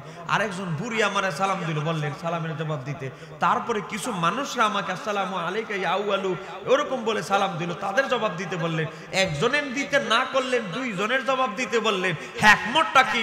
একজনটাই বেকে, দুইজনেই বেকে? আমি একটু জানতে চাই, একটু জোরে বলেন না সুবহানাল্লাহ। জিব্রাইল বলতেছে, ইয়া রাসূলুল্লাহ, প্রথমে যিনি আপনাকে সালাম দিয়েছে হলো মিস্টার ইবলিস। আপনি মেরাজে যান, এটা সে পছন্দ করে না, সে জ্বলে পুড়ে সারকার হয়ে যাচ্ছে। এত মর্যাদা আল্লাহ আপনাকে দিয়েছে। মিস্টার ইবলিস আপনার যাত্রাপথের গতিপথ বন্ধ করার জন্য চেষ্টা করেছিল, আমি আপনাকে গুতা দিয়েছি, আপনি তার ডাকে সাড়া দিবেন না। 2 নাম্বার, একজন বৃদ্ধা মহিলা আপনাকে সালাম দিয়েছে, সে কে জানেননি? সে হলো দুনিয়া। গোটা দুনিয়াটার যত বয়স, আমার আল্লাহ ওই মহিলাটাকে সেই বয়সের আকৃতিতে আপনার সামনে তুলে ধরেছেন। বৃদ্ধা মহিলার যেমন চুলগুলো পেকে গেছে, গোটা চুলগুলো, বৃদ্ধা মহিলার যেমন হায়াতের শেষ প্রান্তে, দুনিয়াটাও একদম শেষ প্রান্তে এসে গেছে। আপনি হলেন সর্বশেষ নবী, সর্বশেষ নবী। আপনার পরে আর কিয়ামতের বেশি দিন বাকি নাই। ও বাবা, 3 নম্বরে আপনাকে কিছু লোক সালাম দিয়েছে। ফাকালু, তারা বলেছিল আসসালামু আলাইকা ইয়া আউয়ালু। ওই যে ব্যক্তিগুলো কারা জানেননি? 1 নম্বর ব্যক্তি হলো ইব্রাহিম আলাইহিস সালাম, 2 নম্বর ব্যক্তি হলো মুসা আলাইহিস সালাম, 3 নম্বর ব্যক্তি হলো ঈসা আলাইহিস সালাম। 3 জনে আপনাকে সালাম দিয়েছে। আমি বললাম 3 জনের সালামের জবাব দেন। ও বাবা, আমরা একটা জিনিস আজকের মেরাজের এই আজকের দাতিয়ারা পূর্বপাড়া এলাকাবাসীর উদ্যোগের মাহফিল থেকে একটা জিনিস জেনে যান। সেটা কি? ইব্রাহিম নবীর আকীদা, মুসা নবীর আকীদা, ঈসা নবীর আকীদা, তারা 3 জন রাসূল কেমন রাসূল জানেন? আমার আল্লাহ 313 জন রাসূল বানিয়েছেন। 313 জনের মধ্যে সর্বশ্রেষ্ঠ হলো 4 জন। এজন্য বলেন কয়জন? 1 নাম্বার আমার নবী, 2 নাম্বার ইব্রাহিম, 3 নাম্বার মুসা, 4 নাম্বার হযরত ঈসা। 4 জন সর্বশ্রেষ্ঠ রাসূলের মধ্যে আমার নবী তো নিজেই বলেছে আমি সর্বপ্রথম সৃষ্টি। নবীরটা বাদ দিলাম। 3 জন রাসূল ইব্রাহিম, মুসা, ঈসা, তাদের 3 জনের আকীদা, তারা সালাম দিয়েছেন আসসালামু আলাইকা ইয়া আউয়ালু। তাদের 3 জন রাসূলের আকীদা হলো আমার আপনার নবী গোটা কুল মাখলুকাতের মধ্যে সৃষ্টিতে প্রথম। আজকে দেড় ব্যাটারি মৌলবীরা টুপি একটা নিশানা লাগা উঁচা করে, ও বাবা, আজকে বাতিলপন্থীর নামের আগে ডক্টরি ডিগ্রি বহু মিষ্টি মিষ্টি ভাষায় কথা বলে।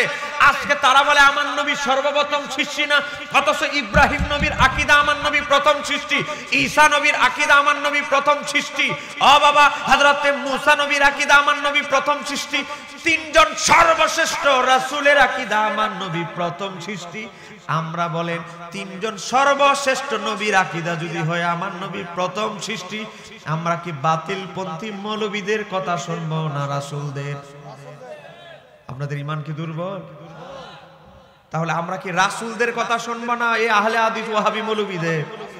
রাসূলদের। আমার কথাগুলো একটু করা, দাওয়াত যারা দিয়েছে আমি আমার আবির ভাই সহ সবাইরে বলে দিছি, আমার করা কথাগুলো একটু করা। এলাকা যদি সহ্য করতে পারে আমার দাওয়াত দিয়ে, না দিলে দরকার নাই। দাওয়াত আমরা আরেকটা আছে, একটাই চলবে। ডাবলিং 2টা মাহফিল দরকার নাই। আমি আগে বলে দিয়েছি আমার প্রত্যেকটা কথা আমি হাদিসের নাম, রাবি, সাহাবী, কোন সাহাবী, কোন কিতাব, ইমামের লেখক, কত বছর আগে সব বলে দিব। হাদিসের মানও বলে দিব, সহিহ, হাসান, জয়ীফ, সহিহ লিগাইরিহি, সহিহ লিজাতিহি না লিগাইরিহি, হ্যাঁ দয়ীফ, অত্যন্ত দুর্বল না নরমাল দুর্বল, সব বলে দিব। কারণ মিডিয়া রেকর্ড হচ্ছে, লাইভে যাচ্ছে, কোনো বাতিলপন্থী যেন অ্যালার্জি খাজ্জানি পরে না হয়। এটাও অ্যালার্জি খাজ্জানির মলম আমি বাকি রাখি না, সাথে সাথে দিয়ে দেই। জোরে কোন মারহাবা। এবার আসেন, তাহলে নবীরা সর্বশ্রেষ্ঠ 4 জন রাসূলের 3 জনের আকীদা আমার নবী প্রথম সৃষ্টি। আরে মৌলবীরা কয় আমার নবী প্রথম সৃষ্টি না, কয় কলম কলম, আল্লাহ প্রথম সৃষ্টি করছে কলম। অথচ এই হাদিস বর্ণনা করে ইমাম তিরমিজি নিজেই বলতেছে হাদিসটা গরীব। উসুলে হাদিসের মানদণ্ড হচ্ছে, আকাইদের মানদণ্ড হচ্ছে গরীব হাদিস সহিহ হলেও গরীব হাদিস কখনো দলিল হয় না। জোরে কন্না মারহাবা। তাহলে এই হাদিস আমাদের কখনো দলিল নয়। এবার আসেন, আমার নবী প্রথম আকাশে গেলেন। আমি প্রথম আকাশে আছি, এখন ওয়াজ সিরিয়ালে যাচ্ছে। কত নাম্বার আকাশে গেলে? প্রথম আকাশে। তো জিব্রাইল আলাইহিস সালাম সামান্য একটু পণ্ডিতি করতেছে। এখন বলবেন হুজুর আপনি এই কথা বলতেছেন। দেখেন ওয়াজটা বুঝলেই আপনি বুঝবেন আমার কেন এই কথাটা বললাম। এই দেখেন ইমাম সুয়ুতির কিতাব আল খাসায়েসুল কুবরা। হুজুর ঠিক আছে, আরবি টু আরবি জের জবর আছে। এই কিতাবের 271 পৃষ্ঠা প্রথম খণ্ড, এটা কিন্তু 2 খণ্ড। এই আল খাসায়েসুল কুবরা কিতাবের বৈশিষ্ট্য কি জানেন? এই কিতাবের বৈশিষ্ট্য হচ্ছে আমার নবীর যত মুজিজা আছে 90% মুজিজা যিনি একমাত্র ব্যক্তি যিনি সব কিতাবে একসাথে করতে পেরেছেন তিনি হচ্ছেন ইমাম জালালউদ্দিন সুয়ুতী। এই কিতাবটা লিখতে গিয়ে প্রায় দীর্ঘ 20 বছর সময় লাগিয়েছে। চিৎকার দিয়ে বলতে হবে আল্লাহু আকবার।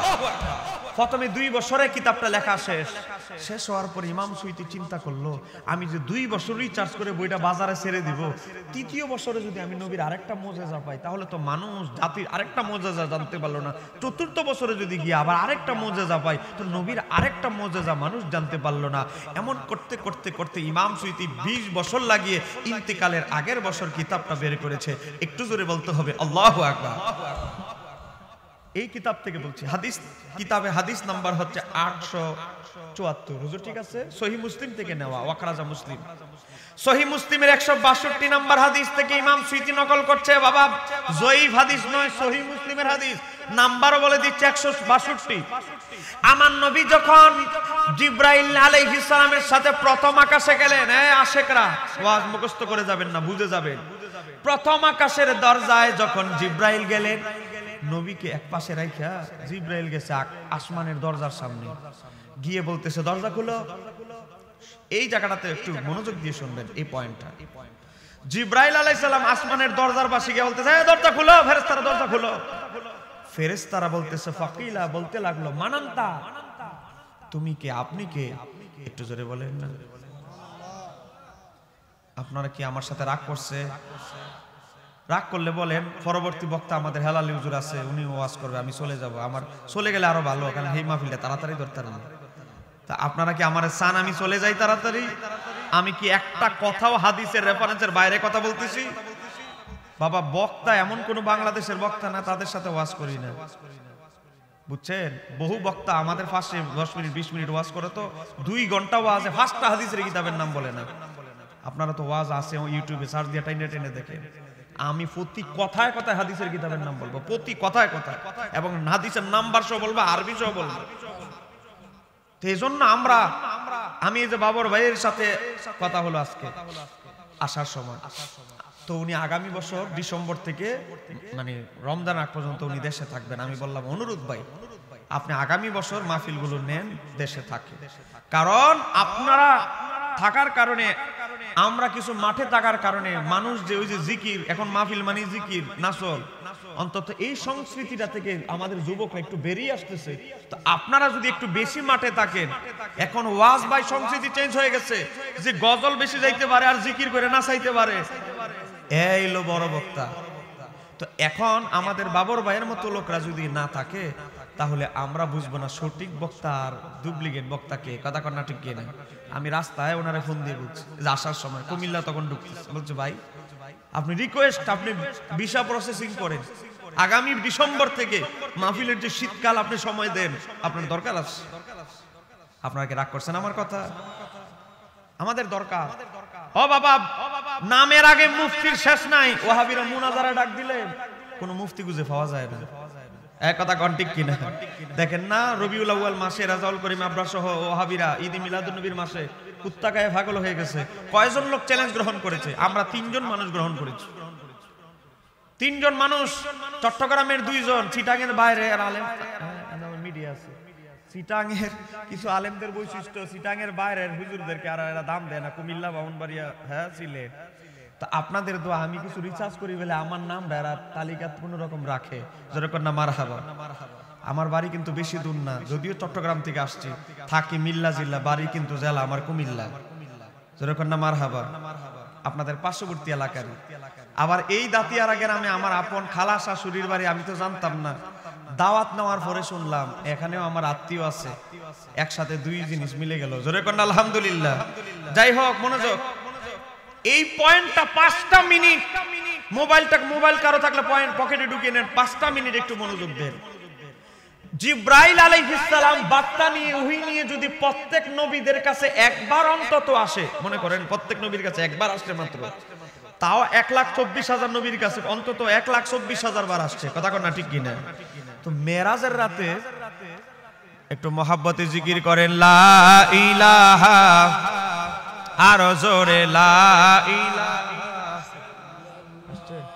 লা ইলাহা,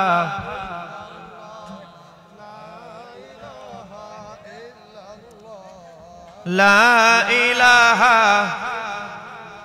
আরো জোরে লা ইলাহা,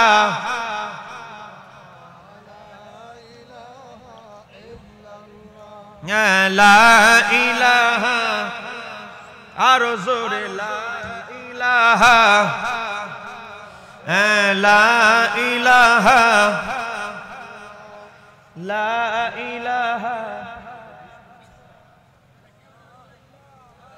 ইল্লাল্লাহ, লা ইলাহা,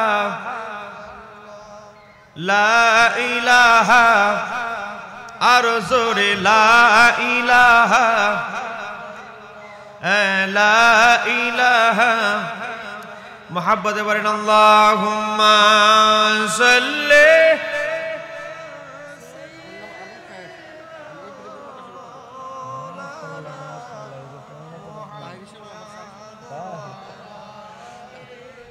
সাইয়্যিদিনা।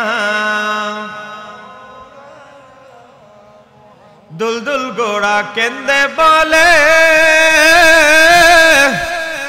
আমার কোন দোষ নাই, ইমাম হোসেন শহীদ হইল কারবালাতে পানি নাই। আল্লাহুম্মা, মাশাআল্লাহ, আরো জোরে হবে মাওলানা।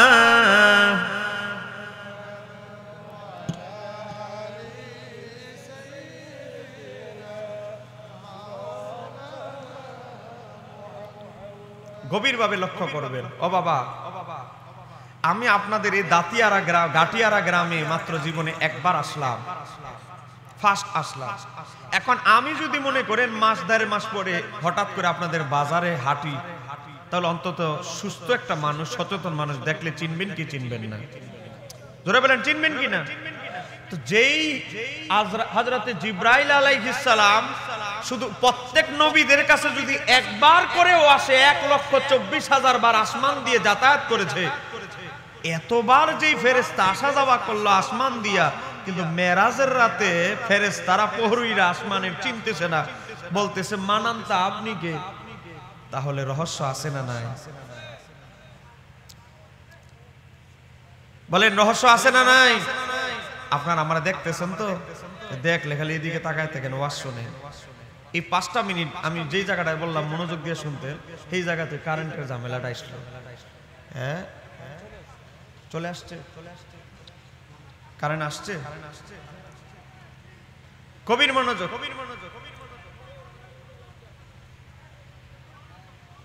না কারেন্ট আসে না, জেনারেটর চলতেছে। গভীর মনোযোগ আমার বাবার ভাইয়েরা। যে জিব্রাইল আসমান দিয়ে, এই আসমান দিয়ে এত লক্ষবার যাতায়াত করলো, কিন্তু মেরাজের রাতে ফেরেশতারা জিব্রাইলকে চিনতেছে না। আরেকটা ব্যাপার, ও বাবা দেখেন, আমাদের দেশের প্রধানমন্ত্রীর নাম কি? শেখ হাসিনা। এখন ভারত থেকে একটা লোক এসে যদি বলে তোমার দেশের প্রধানমন্ত্রীর নাম কি, আপনি না বলতে পারেন, ভারতের ওই বিদেশের নাগরিকটা বলবে আর ব্রেন মনে সুস্থ না, হ্যাঁ বাংলাদেশের প্রধানমন্ত্রীর নাম জানে না, হ্যাঁ কি এই দেশের নাগরিক বলা চলে? ও বাবা, জিব্রাইল আলাইহিস সালাম হচ্ছে সমস্ত ফেরেশতাদের সর্দার, কিন্তু মেরাজের রাতে আসমানের প্রহরীরা জিব্রাইলকে চিনতেছে না, জিজ্ঞাসা করতেছে মানান্তা আপনি কে?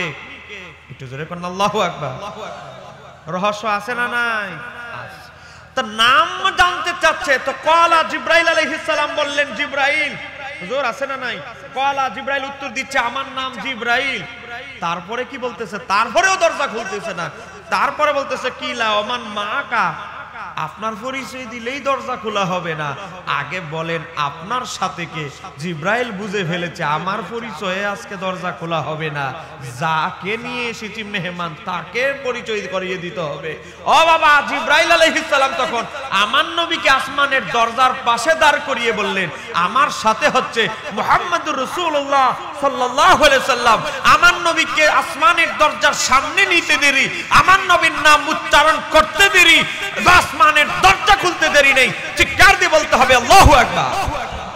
তাহলে জিব্রাইলের পরিচয় দেওয়ার পরেও দরজা কেন খোলা হলো না? যেই জিব্রাইল আসমান দিয়ে লক্ষ লক্ষ বার যাতায়াত করলো, এতবার যাতায়াতের পরেও কিন্তু জিব্রাইলের পরিচয়ই যথেষ্ট হয় নাই আসমানের দরজা খোলার জন্য, আমার নবীর পরিচয় দিতে হয়েছে। এই হাদিসকে আমি গবেষণা করতে গিয়ে এই হাদিসের যত ব্যাখ্যা গ্রন্থগুলো আছে, এই হাদিসের এই শব্দের যত ব্যাখ্যাকার আছে, ইমাম মুসলিমের যত সহিহ মুসলিমের এই হাদিসের যত ব্যাখ্যা গ্রন্থ আছে সবগুলো আমি তল্লাশি করলাম, গিয়ে পাইলাম 2-3টা কিতাবে। একটা কিতাবের নাম হচ্ছে লাওয়াকিহুল আনওয়ার, লিখেছে ইমাম আব্দুল ওয়াহাব আশ-শারানি, উনি একজন আজ থেকে 600 বছর আগের ইমাম। আরেকজন হচ্ছে ইমাম কাস্তালানি, তার কিতাবের নাম আল মাওয়াহিবুল লাদুনিয়া, খণ্ড নম্বর 3, পৃষ্ঠা মাকাসাদ নাম্বার 5-10টা মাকাসাদে গোটা কিতাবটা লিখেছে। ও বাবা, 3 নাম্বার খণ্ডে ইমাম কাস্তালানি বলতেছে, আমার আল্লাহ যখন 7টা আসমান বালায়, জোরে বলেন না আসমান কয়টা? একটু জোরে বলেন না, আপনারা কি আমার উপর বিরক্ত নাকি? কয়টা আসমান? 7টা আসমান যখন আমার আল্লাহ বানায়, তখন আদম নবীর, জিব্রাইল, মিকাইল, ইসরাফিলের অস্তিত্ব ছিল কিনা সন্দেহ আছে। ও বাবা, আমার আল্লাহ যখন আসমান বানায়, আসমান বানানোর সময় আমার আল্লাহ প্রতি আসমানে 2টা করে দরজা বানাইলেন, টোটাল 2টা করে 14টা দরজা। একটা দরজা বানাইলেন পাবলিক, যেটা দিয়ে জিব্রাইল, আজরাইল, মিকাইল, ইসরাফিল, আদম, ঈসা, আদম থেকে ঈসা পর্যন্ত যাতায়াত করবে। আরেকটা দরজা বানাইলেন রিজার্ভ পার্সোনাল, ওই দরজা আর খোলার জন্য অনুমতি দেওয়া হয় নাই। আমার আল্লাহ 2 জন করে ফেরেশতা, টোটাল 7টা আসমানে 14 জন ফেরেশতা, 7টা পার্সোনাল দরজা বানাইলেন, আর 2 জন করে ফেরেশতা মোতায়েন করলেন। হ্যাঁ ফেরেশতারা, তোমরা এখানে দাঁড়ায় থাকো এই গেট। কারণ বাবা আর সন্তানের পরিচয় ঘরে, এখন যেহেতু অনুষ্ঠানে এসেছে, একটা জায়গায় প্লেসে এসেছে, যেই জায়গা যতটুকু যে সম্মানিত তাকে সেটা দেখাতে হবে। ও বাবা, আমার নবী হচ্ছে কুল মাখলুকাতের মধ্যে, এমনকি সমস্ত নবীদের মধ্যে সর্বশ্রেষ্ঠ। ও বাবা, আমার আল্লাহ পরিকল্পনা করলেন, আমার দোস্ত তো আমার মেহমান, তো মেহমানকে যদি জায়গায় জায়গায় সংবর্ধনা না দেওয়া হয়, এটা কেমন হয়? এটা তো হতে পারে না। আমার আল্লাহ প্রথম পরিকল্পনা করলেন, জিব্রাইল, মিকাইল, ইসরাফিল, বড় বড় ইসমাইল, বড় বড় সম্মানিত যে ফেরেশতারা আছে, তাদেরকে বিভিন্ন আসমানে সেটিং করে আমার নবীকে স্বাগতম জানানো হবে। তো আমার আল্লাহ চিন্তা করলেন, জিব্রাইল, মিকাইল, ইসরাফিলের চাইতে তো নবী রাসূলদের সম্মান বেশি। তো আমার আল্লাহ কি করলেন জানেন? এক এক নবীকে সম্মানিত যারা নবী, তাদেরকে বিভিন্ন আসমানে সেটিং করলেন। তারা কিন্তু বাইতুল মুকাদ্দাসে আমার নবীর পিছনে মুক্তাদি ছিলেন। আবার মুহূর্তের মধ্যে তাদেরকে হুকুম দিলেন, যাও তোমরা বাইতুল মুকাদ্দাসে অপেক্ষা করো না, তোমাদের যাকে যেই আসমানে আমি ডিউটি দিয়েছি, তোমরা যথাযথ জায়গায় অবস্থান করো। আমার বন্ধু আসমানের গেট দিয়ে ঢোকার আগ পর্যন্ত অপেক্ষা করতে থাকো। আমার বন্ধু এসে যেন তোমাদেরকে খুঁজতে না হয় সংবর্ধনা দেওয়ার জন্য। আমার বন্ধু গেটের, আসমানের গেট খোলা হবে, ঢুকতে দেরি, তোমরা যেন আমার বন্ধুকে মারহাবা বলে স্বাগতম জানাইতে দেরি না হয়। চিৎকার দিয়ে বলতে হবে আল্লাহু আকবার। ও বাবা, একটা জিনিস মনে রাখে, আসমানের বিভিন্ন আম্বিয়ায়ে কেরাম, যেমন ঈসা, হযরত ইদ্রিস আলাইহিস সালাম আমার নবীর পিছনে বাইতুল মুকাদ্দাসে নামাজ পড়েছে, অথচ ঈসা আলাইহিস সালামের কোন জায়গার বাসিন্দা জানেন? জান্নাতের। বলবেন কোন জায়গা? জান্নাতের। এখন বলবেন হুজুর এটা আবার কেমনে সম্ভব? উনি আবার কি, ওনার কবর হবে দুনিয়ায়? সব দুনিয়ায় ওনার কোনো কবর হয় নাই। তো কি হয়েছে? কাসাসুল আম্বিয়া কিতাবে এসেছে, সময় কম, 30 সেকেন্ডে বলতে হচ্ছে ঘটনাটা। হযরতে ইদ্রিস আলাইহিস সালাম তিনি এমন একজন রাসূল, যিনি সর্বপ্রথম লেখালেখি, যে আমরা লিখি, ভাষায় লেখে প্রকাশ করি, লেখালেখি যিনি প্রথম আবিষ্কার করেছে, লেখালেখি আবিষ্কারের যিনি জনক, তিনি হচ্ছেন ইদ্রিস আলাইহিস সালাম। সে ইদ্রিস আলাইহিস সালাম আজরাইলকে একবার বললেন, ও আজরাইল, আমার মনটা চায় আমি যেন একবার জাহান্নামটা ঘুরে দেখতে, যদি জাহান্নামটা ঘুরে দেখতে পারি তাহলে তো আমার। ইমাম ইবনে কাসির কাসাসুল আম্বিয়া কিতাবে নকল করেছে, আজরাইল তুমি যদি আমাকে একটু জাহান্নামটা ঘুরে দেখাও, তাহলে আল্লাহর প্রতি ভয় কলবে আমার আরো বেশি জাগ্রত হবে, ইবাদতের প্রতি আমি বেশি আরো মনোযোগী হতে পারবো। ও আজরাইল, তুমি আমাকে একবার জাহান্নামটা ঘুরে দেখাও। জাহান্নামটা ঘুরে দেখানো হলো। আজরাইলকে বলা হলো, হযরত ইদ্রিস নবী আবার বললেন, ও আজরাইল, আমি চাই একবার মৃত্যুর স্বাদ গ্রহণ করতে, তুমি আমার রূহটা একবার কবজ করো। আমি চাই মৃত্যুর স্বাদ গ্রহণ করতে। মৃত্যুর স্বাদটা যদি আমি গ্রহণ করি, তাহলে মৃত্যু কি জিনিস, যন্ত্রণা মৃত্যু কি জিনিস, সেটা উপলব্ধি করতে পারলে আল্লাহর ভয় আমার কলবে বাড়বে, আমি আমার উম্মতকে আরো বেশি দাওয়াত দিতে পারবো। তো আজরাইল আলাইহিস সালাম হযরত ইদ্রিস নবীর রূহটা একবার কবজ করলেন, হরণ করলেন, আবার দেহের ভিতরে ফেরত দিলেন। এবার হযরত ইদ্রিস নবী বায়না ধরলেন, আল্লাহ, হে আজরাইল, এবার তুমি আমার একটু জান্নাতটা ঘুরে দেখাও। তো জান্নাতটা যদি একবার ঘুরে দেখতে পারি, জান্নাতের নাজ নেয়ামত যদি আমি দেখি, তো জান্নাতের প্রতি আমার ভালোবাসা আরো বাড়বে, আল্লাহর প্রতি ইবাদতটা আমার প্রতি আরো গতি বেড়ে যাবে। তো জান্নাতটা একটু আমার ঘুরে দেখাও। একটু জিকির করেন, লা ইলাহা, আর জোরে, লা ইলাহা ইল্লাল্লাহু মুহাম্মাদুর রাসূলুল্লাহ সাল্লাল্লাহু আলাইহি ওয়াসাল্লাম। কারণ আসছে যখন মারহাবা, গভীর মনোযোগ, একটু মনোযোগ দেন। কারেন্টের আমি মূল জায়গাটা, মজার জায়গাটা তাইছি, আর ডিস্টার্বটা শুরু করছে কারেন্টে। এবার আসেন, তো ইদ্রিস আলাইহিস সালাম আজরাইলকে বলতেছে, আজরাইল, আমার একটা বার জান্নাতটা ঘুরে দেওয়ার সুযোগ করে দাও।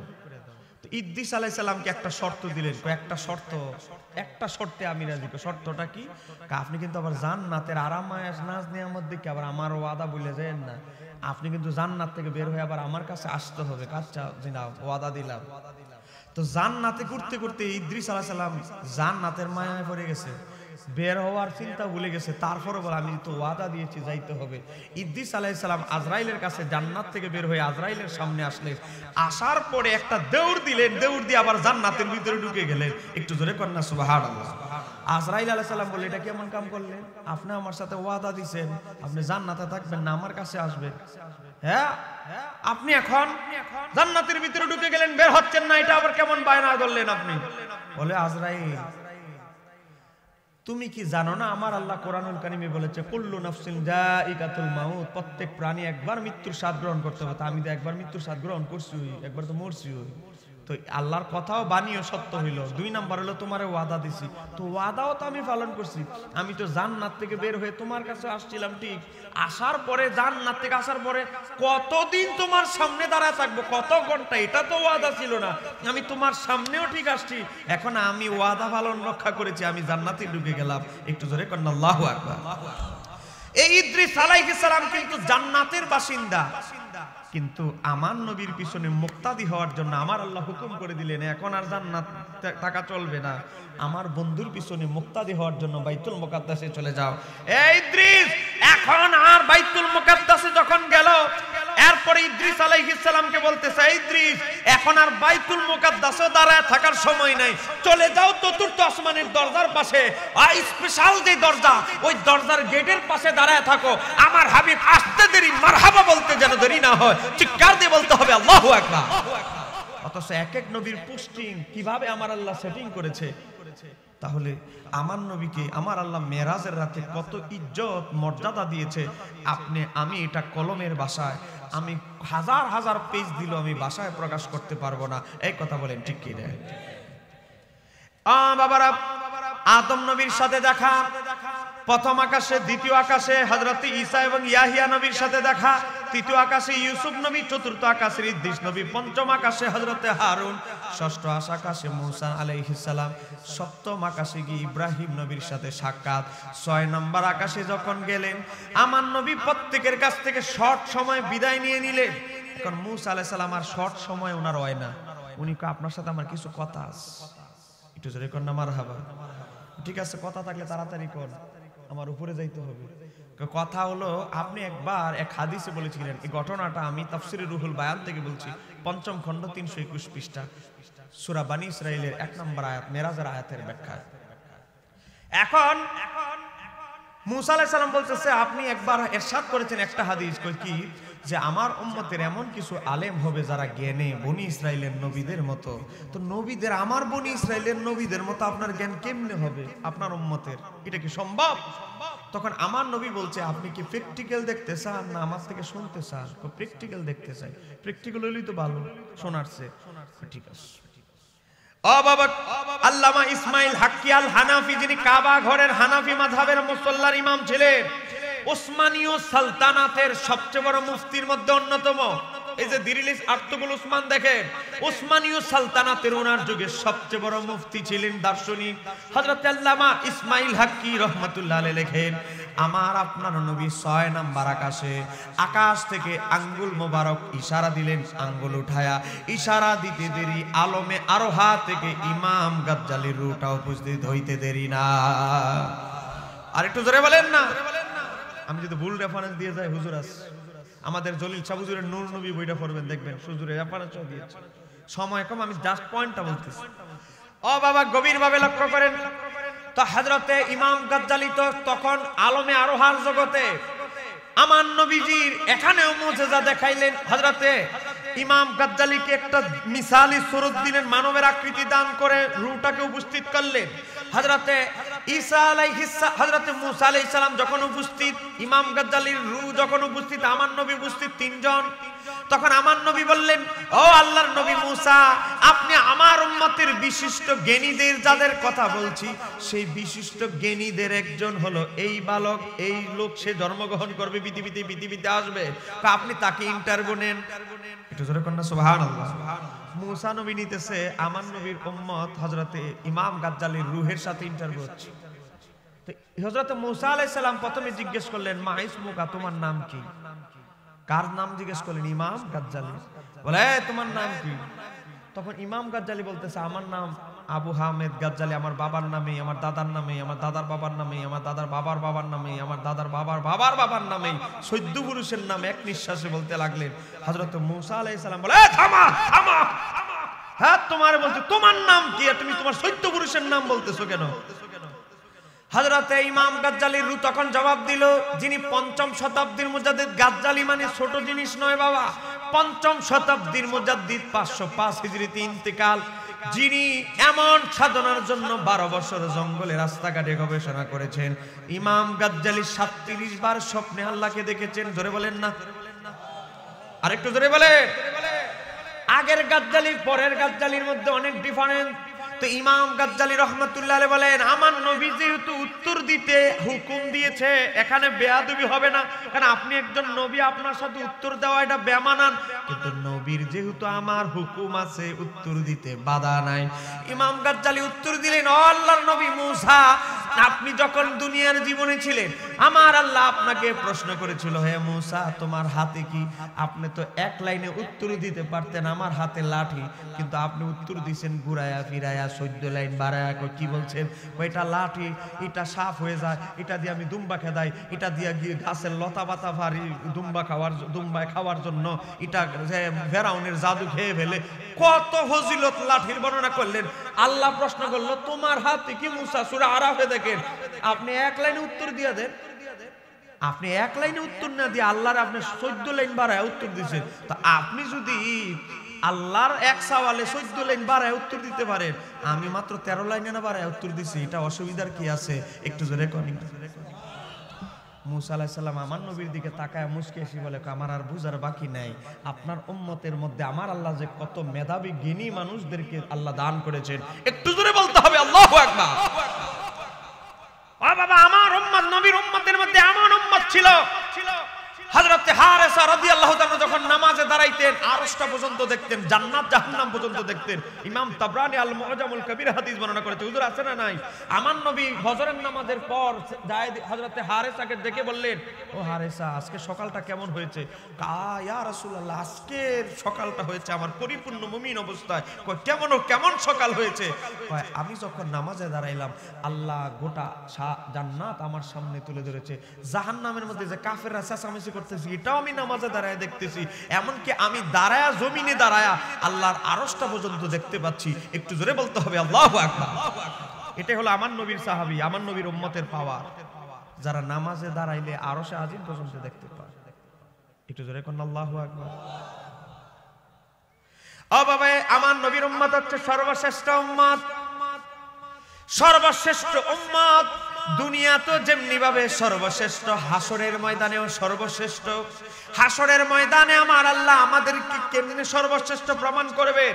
আমরা যখন হাসরের ময়দানে সমবেত হব, ও বাবা, সর্বপ্রথম আমার আল্লাহ হিসাব নেবেন জিব্রাইল আলাইহিস সালামের। জিব্রাইলকে বলবেন, তোমার কাছে যে ডিউটি দিলাম, ওহীগুলো দিলাম, ঠিক মতো নবীদের কাছে পৌঁছায় দিয়েছো দিছি।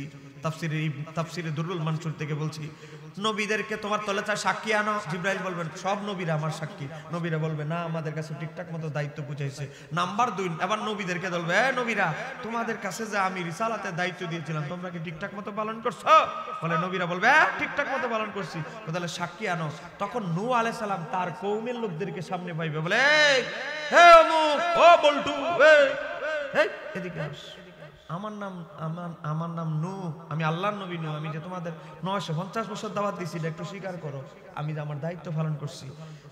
এত বড় হাসরের ময়দান, মুসা আলাইহিস সালাম তার প্রতি যারা ঈমান আনছে, লোকের সংখ্যা হলো অল্প, এগারে খুঁজে পাচ্ছে না। ফাইসে গিয়া টলটু বল্টু বাটফাট দিরে। তো বাটফাট দিরে যখন নূহ নবী ডাকবে, এরা বলবে, আপনার নাম নূহ? এটা তো এই মাত্র হাসরের ময়দানে আমরা জানতে পারলাম। আপনি আবার কোন সময় আমাদের কাছে দাওয়াত নিয়ে এসেছেন? যেরকম নাউজুবিল্লাহ। নূহ নবী কবে তো বিশ্ব বাটফার, দুনিয়া তো আমরা জ্বালাইছে, হ্যাঁ, আবার আমার হাসরের ময়দানও আমার আল্লাহর কাছে বান্দাই দিতেছে। এমন করে নূহ আলাইহিস সালাম খুঁজতে থাকবেন তার প্রতি যারা অনুগত হয়েছে, এই ইমানদারদেরকে। টাইম চলে যাচ্ছে, ঈসা আলাইহিস সালাম থেকে শুরু করে সব নবীরাই এই অবস্থায় পড়ে যাবে। সামনে গিয়ে ভাইবে বাটফাট টাটফাট টলটু বল্টু। ঈসা আলাইহিস সালাম আবার একটু চালাক মানুষ না, কারণ তিনি তো আমাদের নবীর উম্মতের সাথে চলবেন, ইমাম মাহদির সাথে থাকবেন। ওনার তো আলাদা একটা স্পেশাল যোগ্যতা আছে। ঈসা আলাইহিস সালাম বলবে, সব নবী যে উত্তরটা দিছি এটা আবার আমি দিতাম না, আমার উত্তর হবে ভিন্ন। আমার সাক্ষী হচ্ছে উম্মতে মুহাম্মদ। আমাকে যে আল্লাহ রিসালাতের দায়িত্ব দিয়েছে, নবুয়তের দায়িত্ব আমি ঠিকমতো পালন করছি, আমার পক্ষে সাক্ষী হলো আখের জামানার নবীর উম্মতেরা। তো আমার হযরত ঈসা আলাইহিস সালাম বলবে, হে আবু বকর, হে ওমর, হে ওসমান, আলী, হে হাসান বসরি, হে গাউস পাক, হে এই খাজা গরিবে নওয়াজ, আমার নাম ঈসা, আমি একজন আল্লাহর রাসূল ছিলাম। আমি যখন বনি ইসরাইলবাসীর কাছে এসেছিলাম, আমি রিসালাতের দায়িত্ব ঠিকঠাক মতো পালন করেছিলাম। তোমরা বলো আমার কথা কি সত্য না মিথ্যা?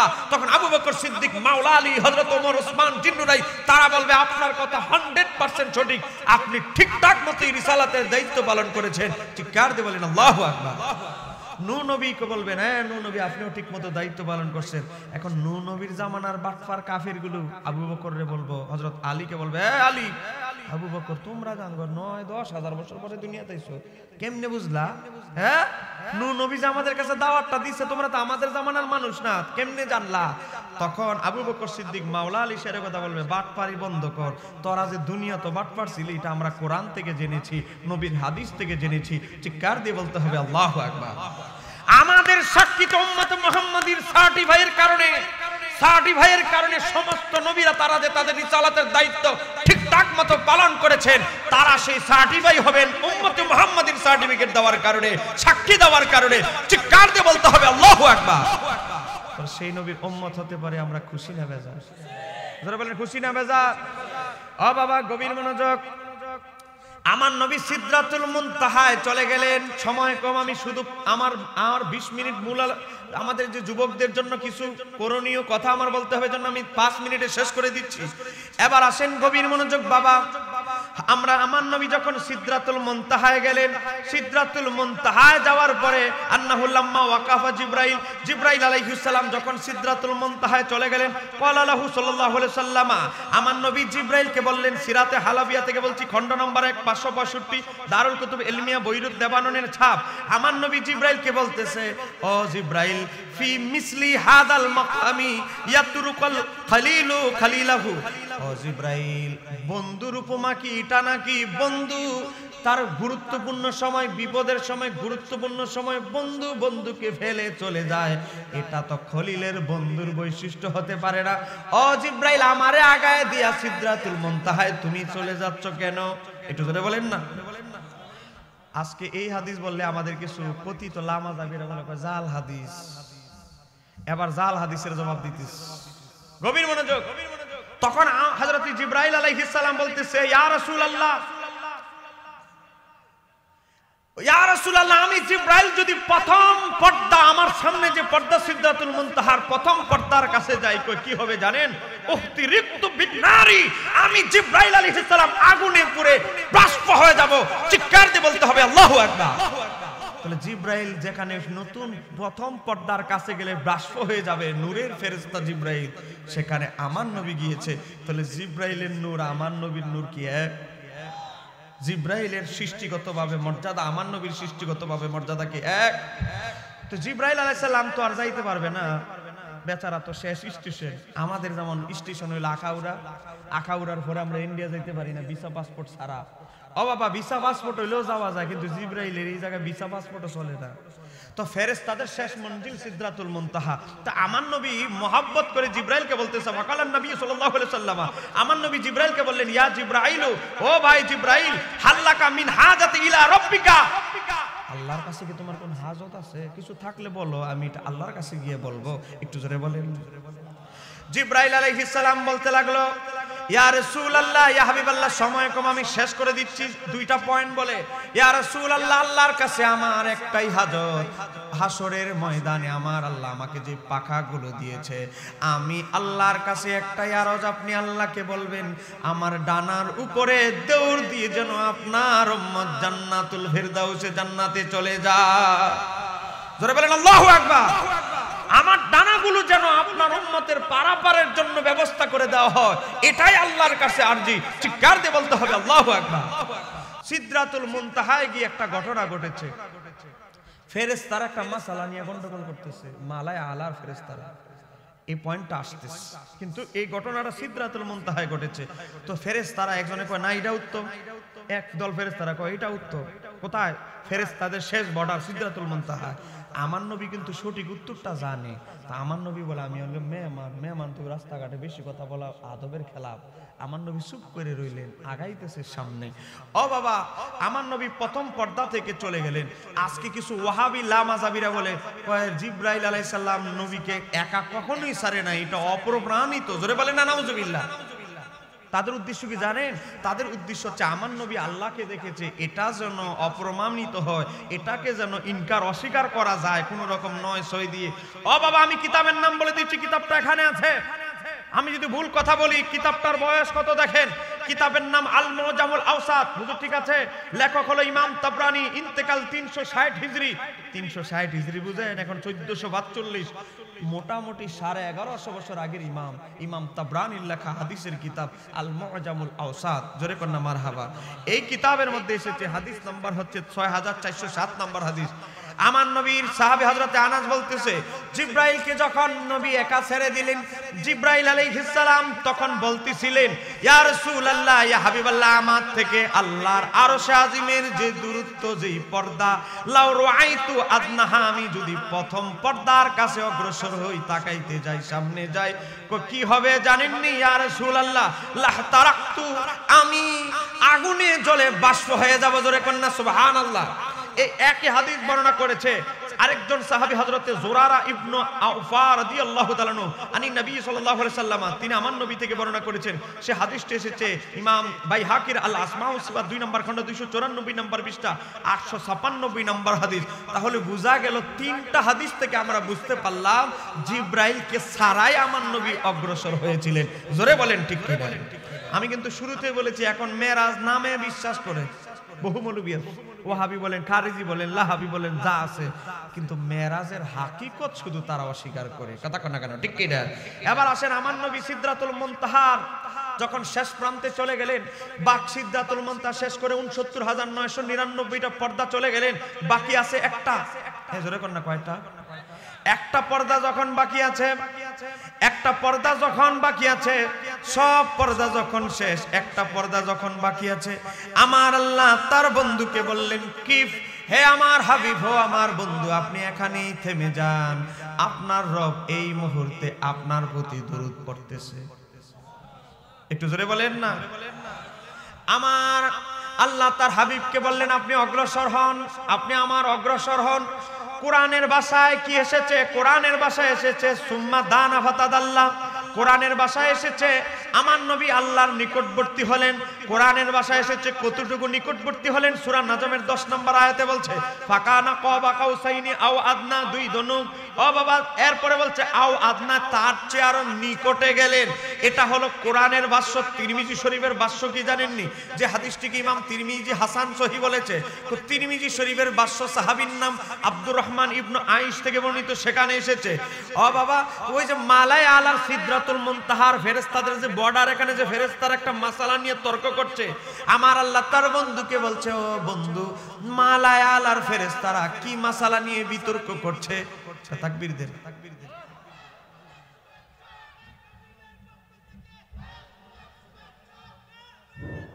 নারে তাকবীর, নারে রিসালাত। মাওলানা মুশাররফ হোসেন হেলালি সাহেব দৌড়াগোড়াই গাটিয়ারের পক্ষ থেকে, গাটিয়ারের পক্ষ থেকে জি হুজুরকে নিয়ে আসেন।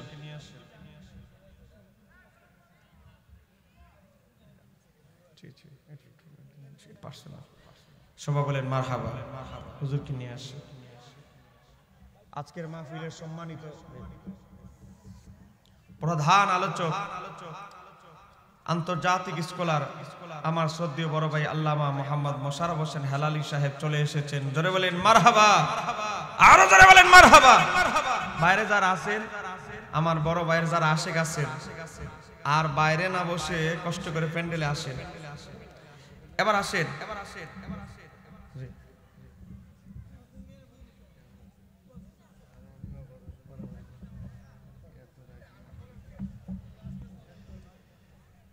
একটু বসেন, বসেন।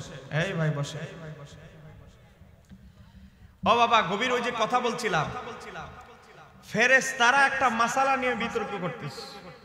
তো এই বিতর্কিত বিষয়টা আমার আল্লাহ তার হাবিবকে বলতেছে, ও আমার হাবিব, মালায় আলার ফেরেশতারা কি নিয়ে বিতর্ক করতেছে?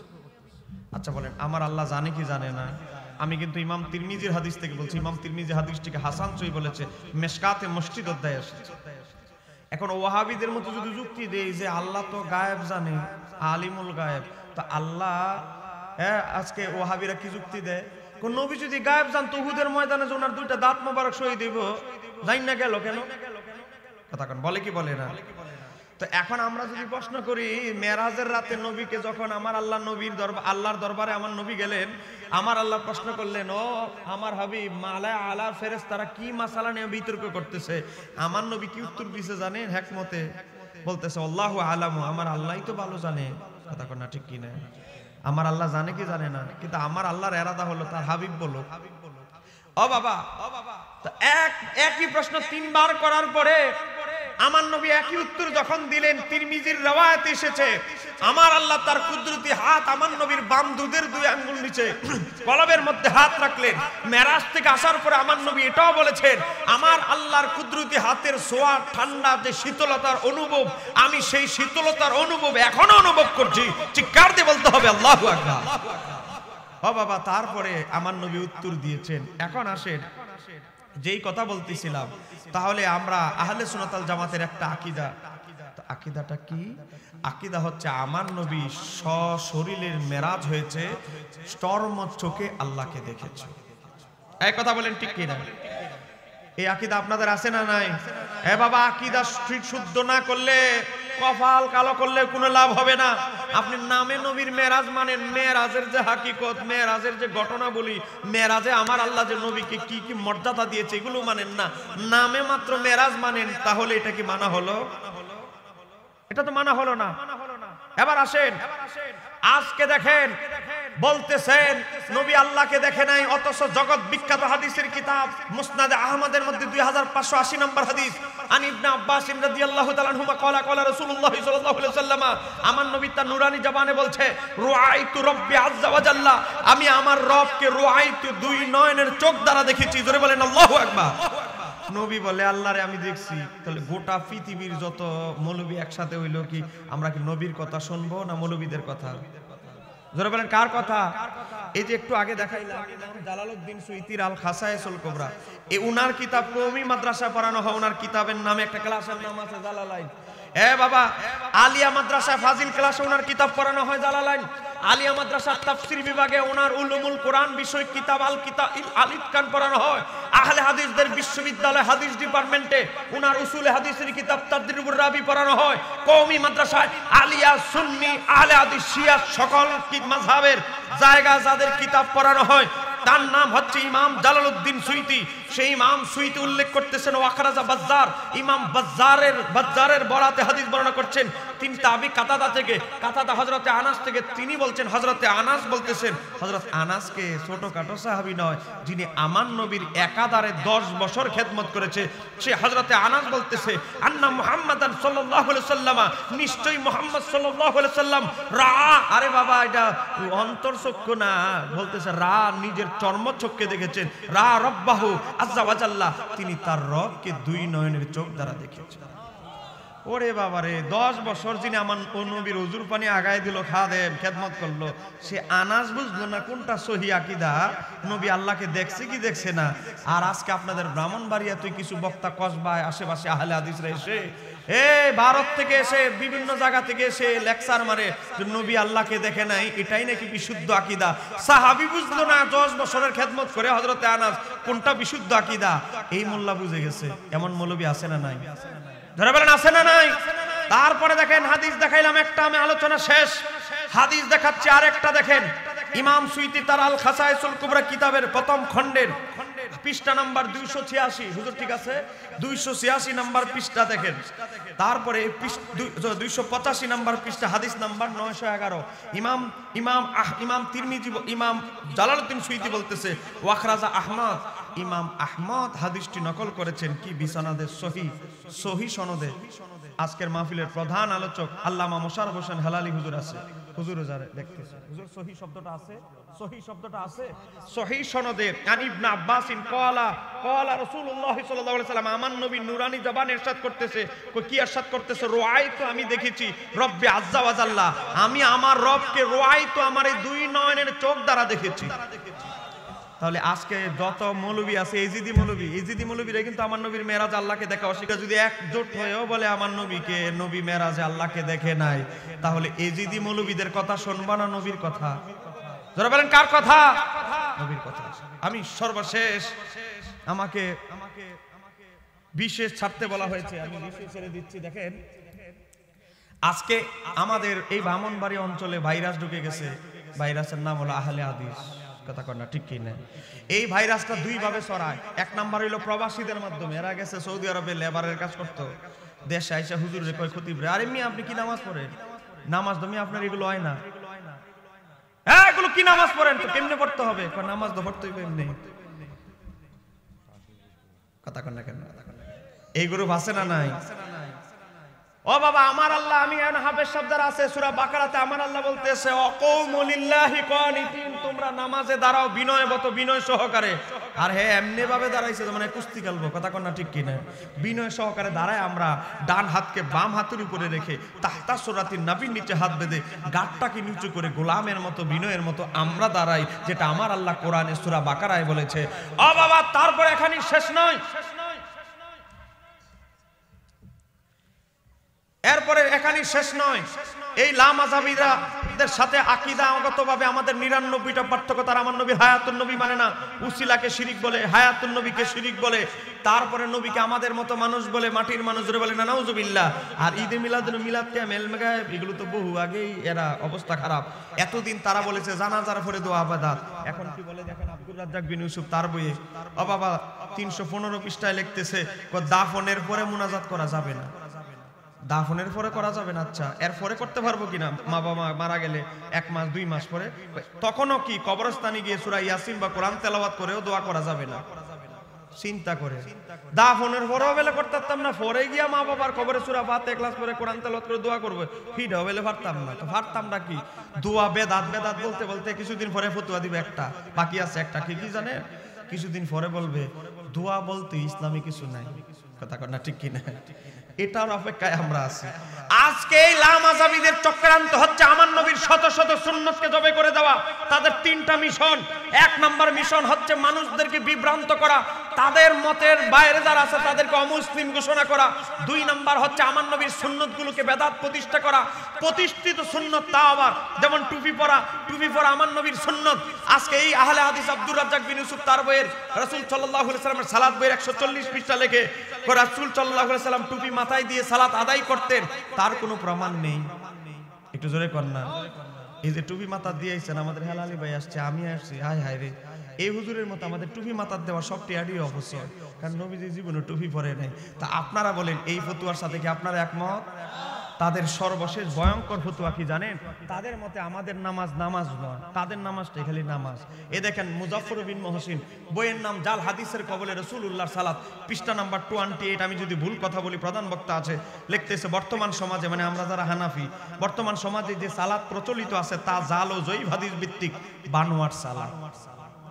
আর একটু জোরে বলে হেলালি ভাই, বানোয়াট সালাত শব্দটা আছে, বানোয়াট বুঝেন? জয়ীফ হলো তো একটা কথা আছে, আমাদের নামাজ নাকি সব বঙ্গোপসাগরে গেছে গা, আর এরা যে এইভাবে মহিলাদের মতো হাত বাঁধে, এদের নামাজ আরশে আজিমে গেছে গা। তা আপনারা বলেন তাদের সাথে কি একমত? যদি একমত হন, 32 বছর 30 বছর পর্যন্ত যত নামাজ পড়ছেন সব বঙ্গোপসাগরে গেছে, তো এদের সাথে কি কোলাকুলি করার কোন সুযোগ আছে? দাওয়াত দেওয়ার সুযোগ আছে?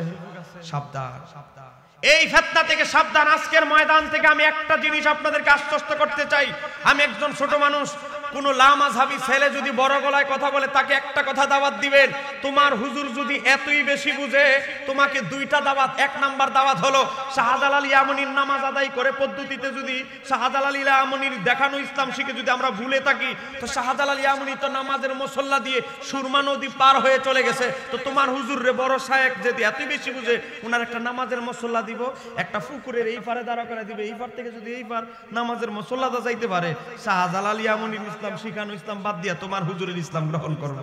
কথা বলেন, এই চ্যালেঞ্জটা করতে পারবেন? এজরে বলেন পারবেন? নাম্বার 1। নাম্বার 2 হলো এদের শায়েখ যদি আসতে চায়, আমরা ইসলামে তাদের নিরাপত্তার ব্যাপারে আমরা গ্যারান্টি দিব। সে যদি ব্রাহ্মণবাড়িয়ার যে কোনো ভালো একটা জায়গায় বসতে চায় আমরা বসবো, যদি বসতে এতই ভয় পাই তাহলে অনলাইনে বসবো, গোটা বিশ্বের মানুষ দেখবে হানাফিদের নামাজ সঠিক না আহলে হাদিসদের নামাজ সঠিক। এক কথা বলেন ঠিক কিনা? আল্লাহ সুবহানাহু ওয়া তাআলা আমাদেরকে সঠিক বুঝ দান করুক। এখানে আমার লেখা কয়েকটা বই আছে, একটা বই আছে নামাজ শিক্ষা। আমরা যে নামাজ নিজে হাত বাঁধি, আমি নাচতে বলি, এই যে আমরা যে নামাজ পড়ি কালেমা নিয়ে ষড়যন্ত্র, কালেমা বলে লা ইলাহা ইল্লাল্লাহর পরে কালেমা নাই, গোটা নামাজের চিত্র, সবে বরা, সবে মেরাজ, আওয়াবিন, ইশরাক, যত নামাজ আছে, দুরুদে তাজ, দুরুদ শিবান, দুরে নানিয়া, যত দুরুদ আছে, নামাজের যত ইম্পর্টেন্ট নিয়ম নীতি 12 মাসের আমল আছে সব এখানে আছে। এই বইটা আপনার ম্যাডামকে দিবেন, সে আশুরার রোজা কখন, শাওয়ালের রোজা কখন, সবে বরাতের রোজা কখন, কি কোনটা কিভাবে করতে হবে দলিল সহ দেওয়া আছে। এই নামাজ শিক্ষা বইটা আমি অনুরোধ করব। আর একটা বই, এটা সবার জন্য না, যারা তরিকতকে ভালোবাসেন, তাসাউফ বুঝেন, তরিকতকে ভালোবাসেন, পীরের বায়াত, তাদের জন্য গাউস পাকের লেখা সিরুল আসরারের বাংলা অনুবাদ, নাম হচ্ছে তাসাউফ দর্শন। এখানে তাসাউফের সকল কিছু দেওয়া আছে, একজন মানুষ কিভাবে তরিকাপন্থী হতে হবে, একজন সালিহিনের জন্য কি কি রাস্তা, কিভাবে আত্মশুদ্ধি করতে হবে, সব এখানে দেওয়া। এটা নেওয়ার চেষ্টা করবেন যারা তরিকতপন্থী। আজকের মাহফিলে অন্যতম প্রধান আলোচক আমার বড় ভাই আল্লামা মোশাররফ হোসেন হেলালি হুজুরকে আমার পক্ষ থেকে একটা উপহার দিচ্ছি। জোরে কোন মারহাবা। আপনারা কি রাগ করছেন নাকি উপহার দেওয়া নেই? উপহার দিলে কি রাগ করেন আপনারা? জোরে বলেন মারহাবা। আমার গাউস পাকের বই, এটা ওহাবির অনুবাদ করছে, অর্ধেক অনুবাদ করছে, অর্ধেক ভালাই দিছে। যেখানে নবী নূরের কথা আছে এটা ভালাই দিছে, যেখানে আমাদের সূক্ষ্ম সূক্ষ্ম দলিল আছে সবগুলো ভালাই দিছে। এজন্য আমরা বাধ্য হয়ে এটা অনুবাদ বের করেছি। জি, আমি তো কুরিয়ারের ঠিকানার অপেক্ষায় রয়ে গেছি। এই নামাজ শিক্ষা বইটা আপনারা নেবেন। একজন ছেলে যাও, কারো লাগে বাবা এই নামাজ শিক্ষা বইটা, আমি অনুরোধ করব 20 টাকার বেশি লাভ হবে না, 25 টাকা, 300 পৃষ্ঠা বইটা দেখেন, দামি পেপার দিয়েছি। যারা কাগজ খাতা কলম কিনেন জানেন কি দাম এখন। এই বইটা আপনার ওয়াইফকে দিবেন, মেয়েরে দিবেন, বাচ্চাকে দিবেন, আব্বা এই বইটা থেকে শিখবা, দোয়ায় কোনো সবকিছু দুরুদ সবকিছু শিখবা। আপনি মুসলমান, আপনার ঘরে একটা সুন্নি নামাজ শিক্ষা বই নাই, আছে ওহাবিদের, লজ্জার ব্যাপার। সুন্নি হয়ে এটা লজ্জার ব্যাপার। 150 টাকা খরচ যদি ভালো কাজে না করতে পারেন কি বলবো বলেন? এটা তো খাবার না রাখলে নষ্ট হয়ে যাবে, যতদিন যত্নে মুছে রাখবেন ততদিন থাকবে। আমার আলোচনা এখানে শেষ করছি। আমার বড় ভাই আলোচনা করবেন। বাইরে যেই অনেক যুবকরা আছো, আমার ভাইয়ের পরে আর কোনো বক্তা নাই, একটু কষ্ট করে সবাই সুশৃঙ্খল ভাবে একটু বসে, পরিবেশটা সুন্দর করে দেন যেন আলোচনা করতে সুন্দর হয়। আসসালামু আলাইকুম ওয়া রাহমাতুল্লাহি তাআলা ওয়া বারাকাতুহু। মাশাআল্লাহ, মারহাবা। তখন যাব মাওলানা মুফতি শহীদুল্লাহ বাহাদুর সাহেব পুরানো হাদিস থেকে মাযহাবের গুরুত্ব, ইসলামের গুরুত্বপূর্ণ বিষয় নিয়ে অত্যন্ত জ্ঞানগর্ভ আলোচনা করেছেন। ওনাকে অসংখ্য মোবারকবাদ জানাচ্ছি। এই পর্যায়ে আপনাদের সম্মুখে আলোচনা নিয়ে আসছেন আজকের মাহফিলের প্রধান আলোচক, আন্তর্জাতিক ইসলামী সম্পর্ক বক্তা মাওলানা মোশাররফ হোসেন হেলালি সাহেব, খতিব বাইতুল করিম জামে মসজিদ, আজিমপুর, ঢাকা। আসসালামু আলাইকুম ওয়া রাহমাতুল্লাহি ওয়া বারাকাতুহু ওয়া মাগফিরাত। আপনারা সবাই কেমন আছেন? মানুষ, আমি অপারেশনের রোগী, ওপেন সার্জারি। ছেলেরা আমাকে দাওয়াত করছে, আমি তখন মদিনা শরীফে ছিলাম। আলহামদুলিল্লাহ বলেন। আমি মদিনা ফাঁকে থাকা অবস্থায় ওরা আমাকে ওয়াদা করেছে আমাদের গাটিয়ারা আসবেন কিনা। তখন ওয়াদা দিছে আসবো, কিন্তু বৃহস্পতিবারটা আমার মাথায় ছিল না। বৃহস্পতিবারটা দরবারে থাকতে হয়। যাই হোক, শহীদুল্লাহ বাহাদুর আমার তরিকতি ভাই, একই দরবারের মুরিদ। আমি যে দরবারের খলিফা, ওই দরবারের সে মুরিদ। এখন সেও ব্রাহ্মণবাড়িয়ার মানুষ, আপনারাও ব্রাহ্মণবাড়িয়ার মানুষ। এখন যদি কোন যে আমাদের ব্রাহ্মণবাড়িয়ার ওয়াজ শেষ, আমার থাকার দরকার নাই, তাইলে আমি মুক্তাসার একটু কেয়াম করি, মুনাজারটা দিয়ে দিই।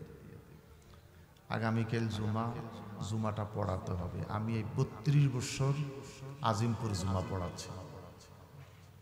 সেই 91 25 অক্টোবর থেকে আমার জুমা শুরু। এই 32 বছর মসজিদটা জুমা পড়ায় যাইতেছি সুন্নিয়াতের খাতিরে। আলহামদুলিল্লাহ।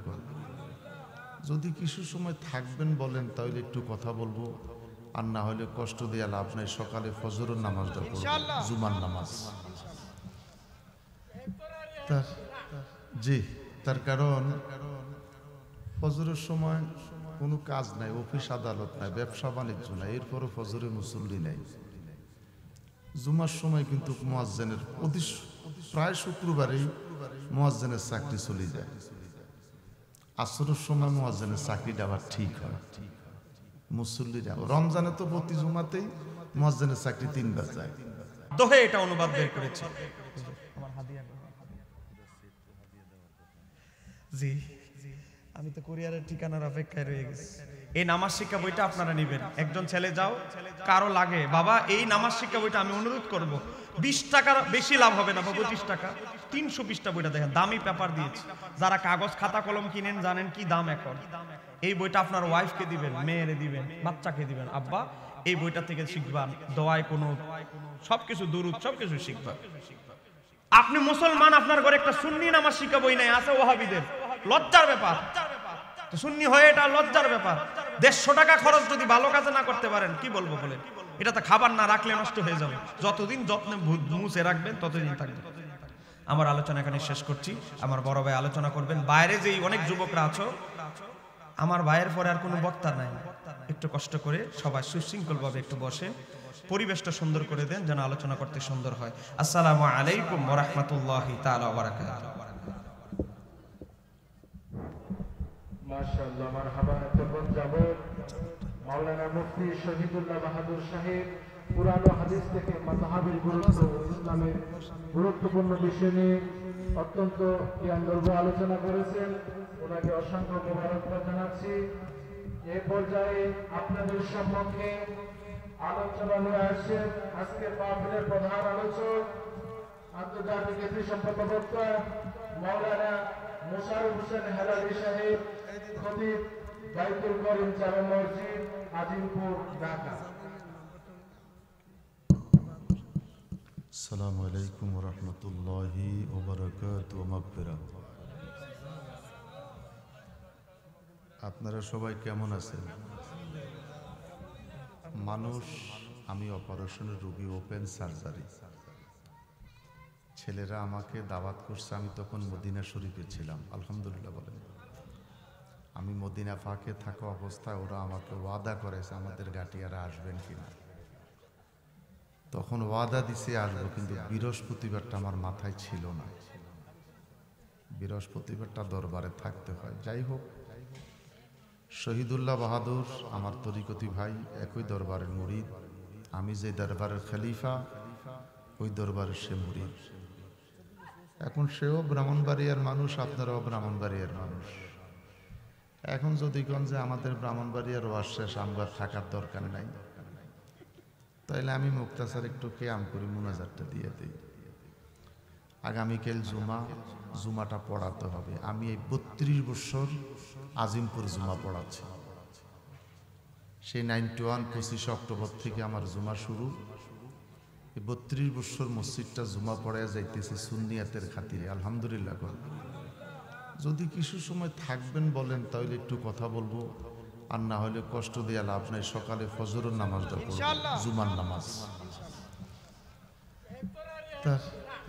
জি, তার কারণ ফজরের সময় কোনো কাজ নাই, অফিস আদালত নাই, ব্যবসা বাণিজ্য নাই, এরপরও ফজরে মুসল্লি নাই।